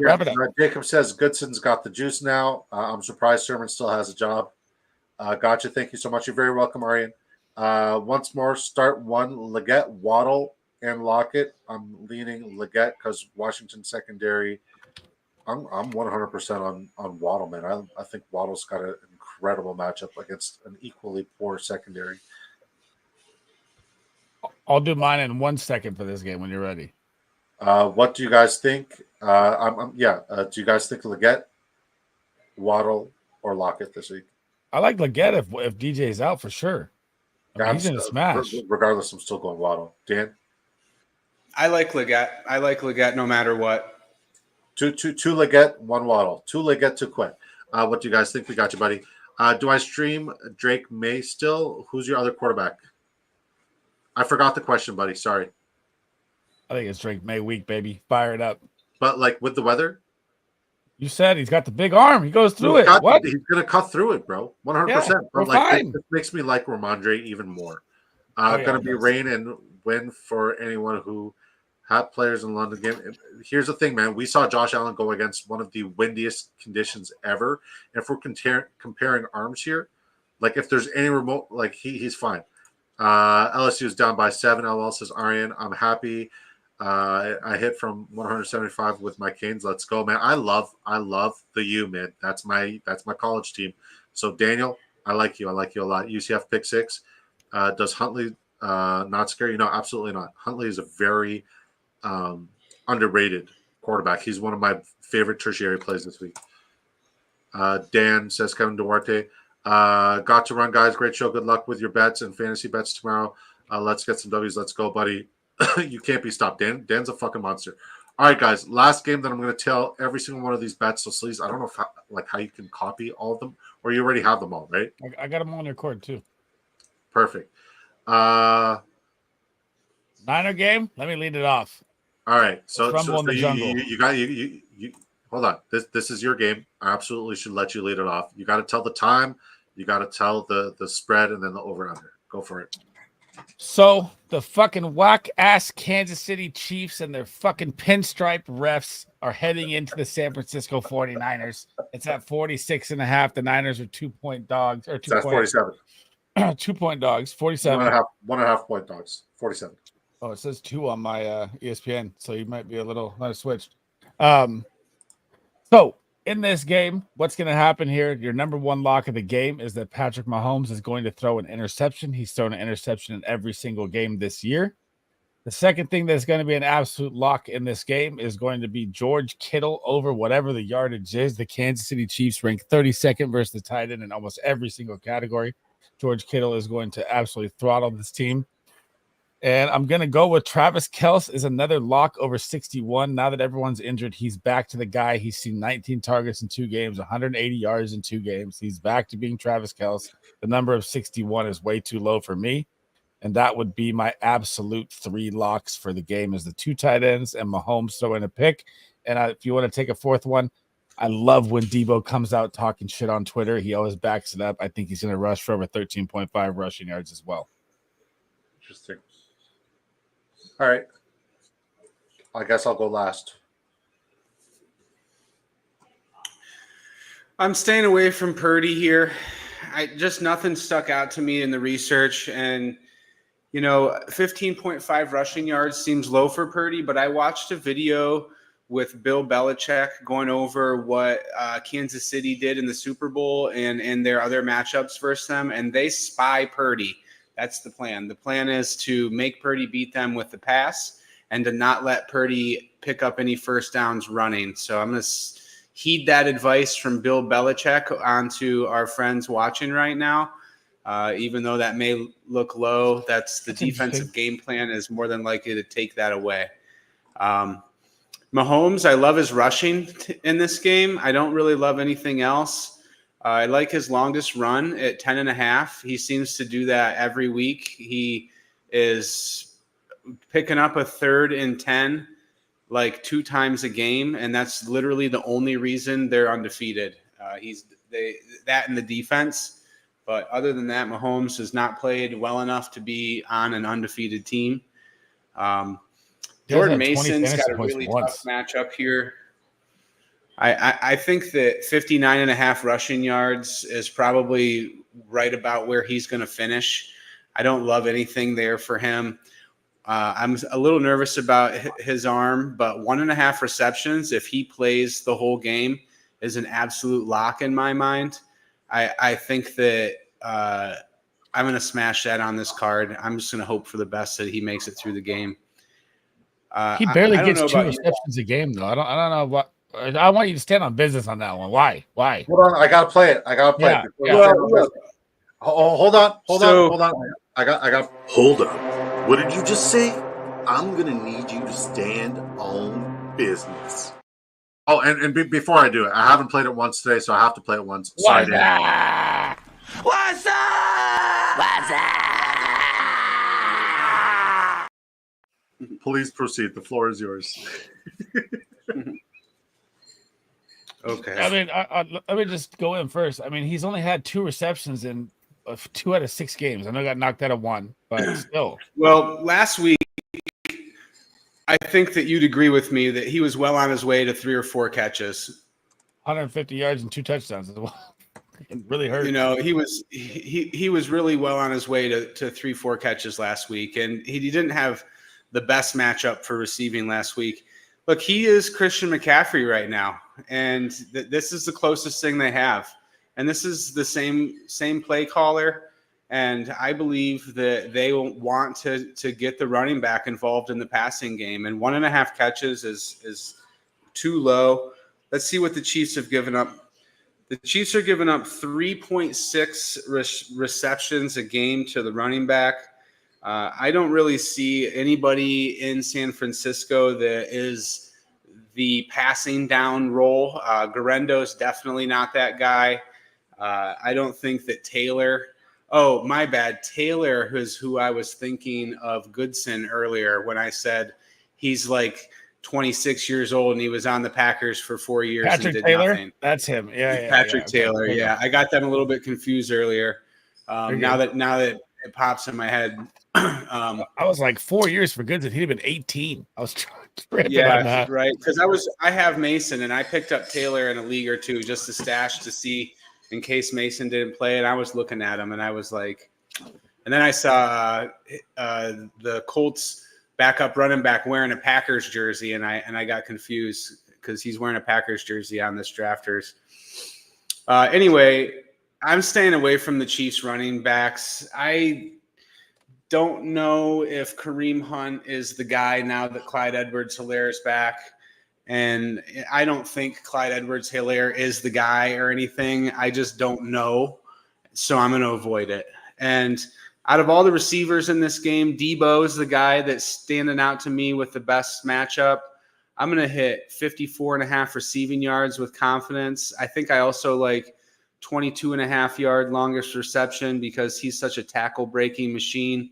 And the Chiefs play a lot of man coverage. So, Debo, when you play man coverage, you have to tackle well. And Debo Samuel, not a guy you have to tackle. Not a guy you want to tackle. Juju Smith-Schuster, 41.5 receiving yards is too low for Juju. There's no receiver for Kansas City with a good matchup at all. However, he has the best matchup out of a bunch of bad matchups. So I like 41.5 receiving yards for Juju. I'm not scared of that. I'm going to stay away from Watson, Worthy. George Kittle is an absolute superstar versus this team. You could smash the receptions, the receiving yards, the longest reception. I would say my advice is have him in a lot and mix it up. Use all of them. Use them all. So that way, if one of them doesn't hit, you can't lose a whole bunch of cards because of it. I think all of them are going to hit, but And one what of them about might Noah not. Gray? What Yeah, about Noah? I was going to bring that up. Noah Gray at 15 is nice. He's crushed that back to back. Yeah. Yeah. And the 49ers know fucking Travis Kelce very well. You guys are great at that stuff. That's why I love coming on the show so much. Not for many more reasons than that, but like Noah Gray's a thing that I don't really look into that much. I kind of focus on the Travis Kelce's of the world, and I love how you guys are always finding these props and they're always hitting. So I'll leave that to you guys, and I appreciate that about you guys. And just like Sleeze said, I mean, it's Kelsey's show now. This is his game. He's going to have 10 targets. You know, I don't like the kickers. I always love Harrison Butker in every match. I would say he's always a great play. However, he doesn't pop in my research. And because I am trying to stick to the kickers that really pop, I'm just going to leave him out here. So my card, I have 6 things. I got Kelsey yards, Kittle receptions, Juju receiving yards, Debo receiving yards. I got Mason over 1.5 catches, and I have Patrick Mahomes over 10.5 yards longest rush. So what's your number one lock?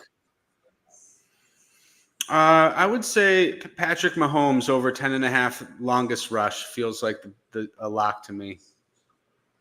Unless you guys love something from Mahomes, I can move off that. If you guys really love Mahomes for something, I don't want to take that from you if one of you guys want Mahomes.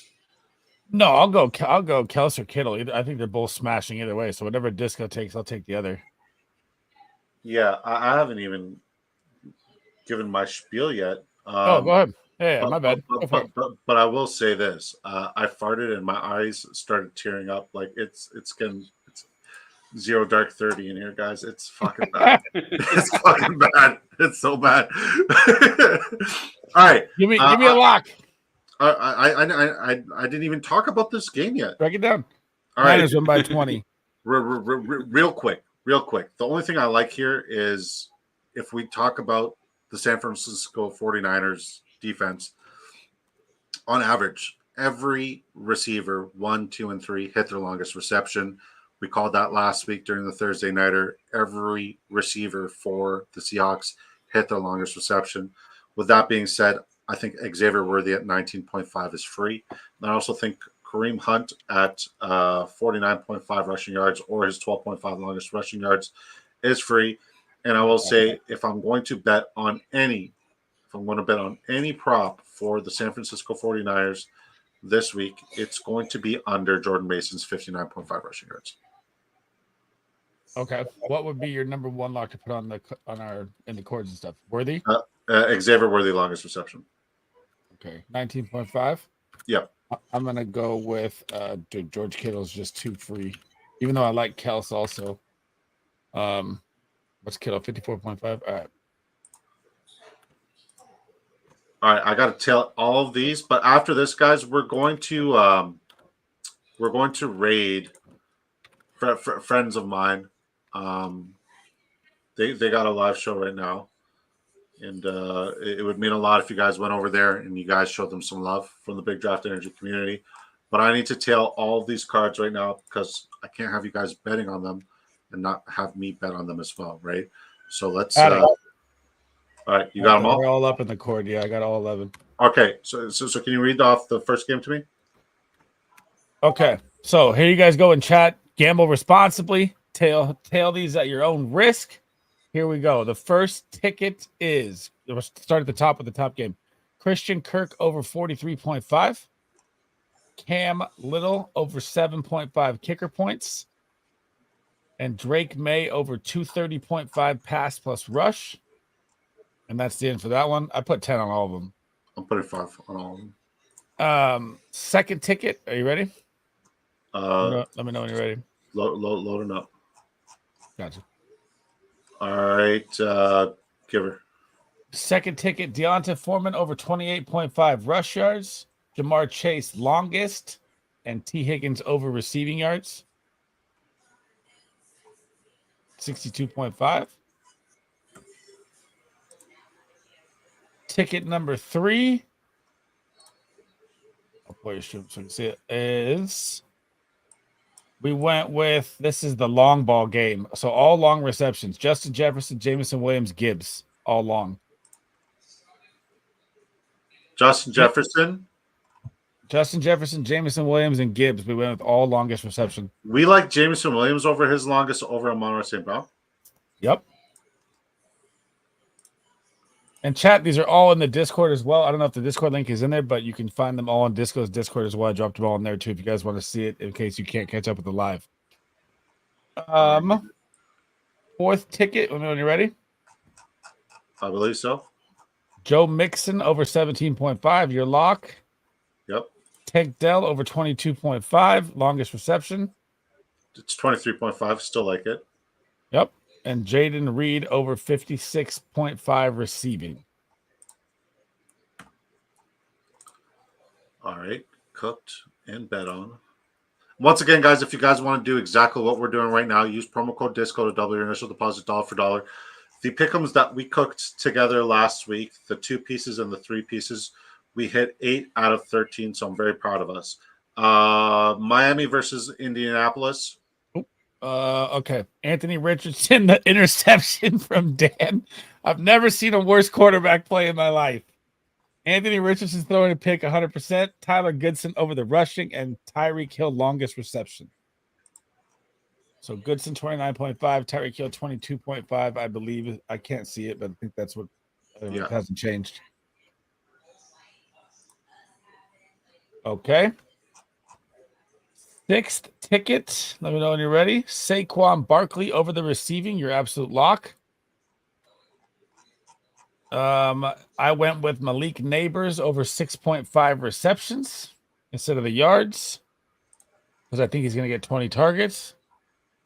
And that Dan went with Jake Elliott's field goals 1.5 over.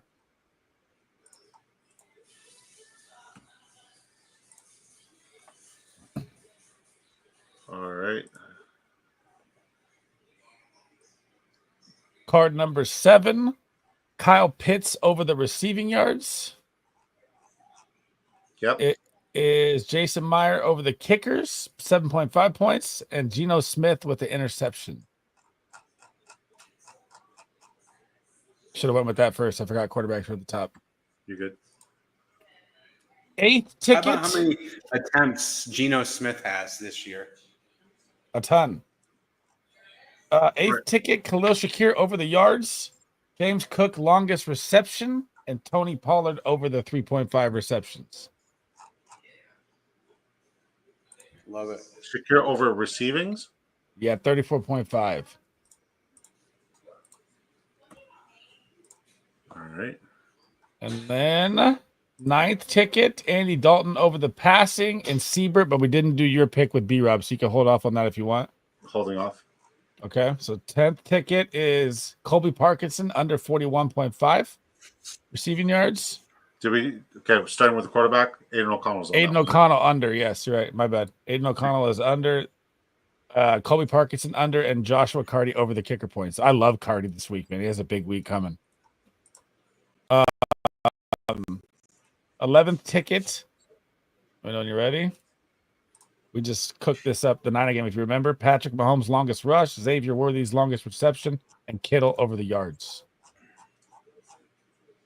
Okay, longest rush, Mahomes. 10.5. Worthy's longest reception, and Kittle over the yards. And again, Okay. guys, if you're in chat still, these are all in Disco's Discord in case you cannot keep up with the video. I can't drop the link. You need to make me a mod, dude, so I can drop some stuff in there while you're cooking up, streaming. Yeah, I mean, I'll just pull it up right now. Okay, I got all those in. Yep. And you mentioned something very juicy about having a bunch of kickers that you like for over. Kick up a kicker one? Oh, dude, let's do it. I'm literally putting like $10 on his kicker one right now. I'd go Cardi, I'd go Siebert, and I'd go Elliott. 3 of them. Well, I want an A piece. I like Siebert is my number one kicker this week. Hold on. Over 8.5. Over 8.5 kicker points. 8.5. Yeah, he's averaging 13.4. Yeah. Get next. He's had 8.5 in every game. Yeah, McPherson over 1.5 field goals against Cleveland. It's at 7.5. 7.5, that's fine. Yep, I like that too. Myers for Seattle, my number 3 kicker. The Falcons are giving up the most amount of kicker points in the NFL. Yep. I like Bass, but he's not on there. I like Cam Little, but there's weather. Let's leave that be. Cardi is the next guy. How do you spell spelled with that? a K. Karty. Got it. Siebert's Yep, gone. 7.5. And then okay, so those are my locks. And then if you like, I like Boswell a little bit. I like Gay a little bit, and I like Elliott. But if you want to just keep it at the locks, right there is where I'd keep it. So what is it again? 1.5 field goal for Boswell seems good. I like Gay for Indianapolis. I'm going to add my Mixon prop here. Yep. I'm going to add my Saquon prop here. Hang on. Let me tail. Wait. I will. The moment I lock it in, I'll let you tell it. And what was the last one that was like super Jameer Gibbs' longest reception?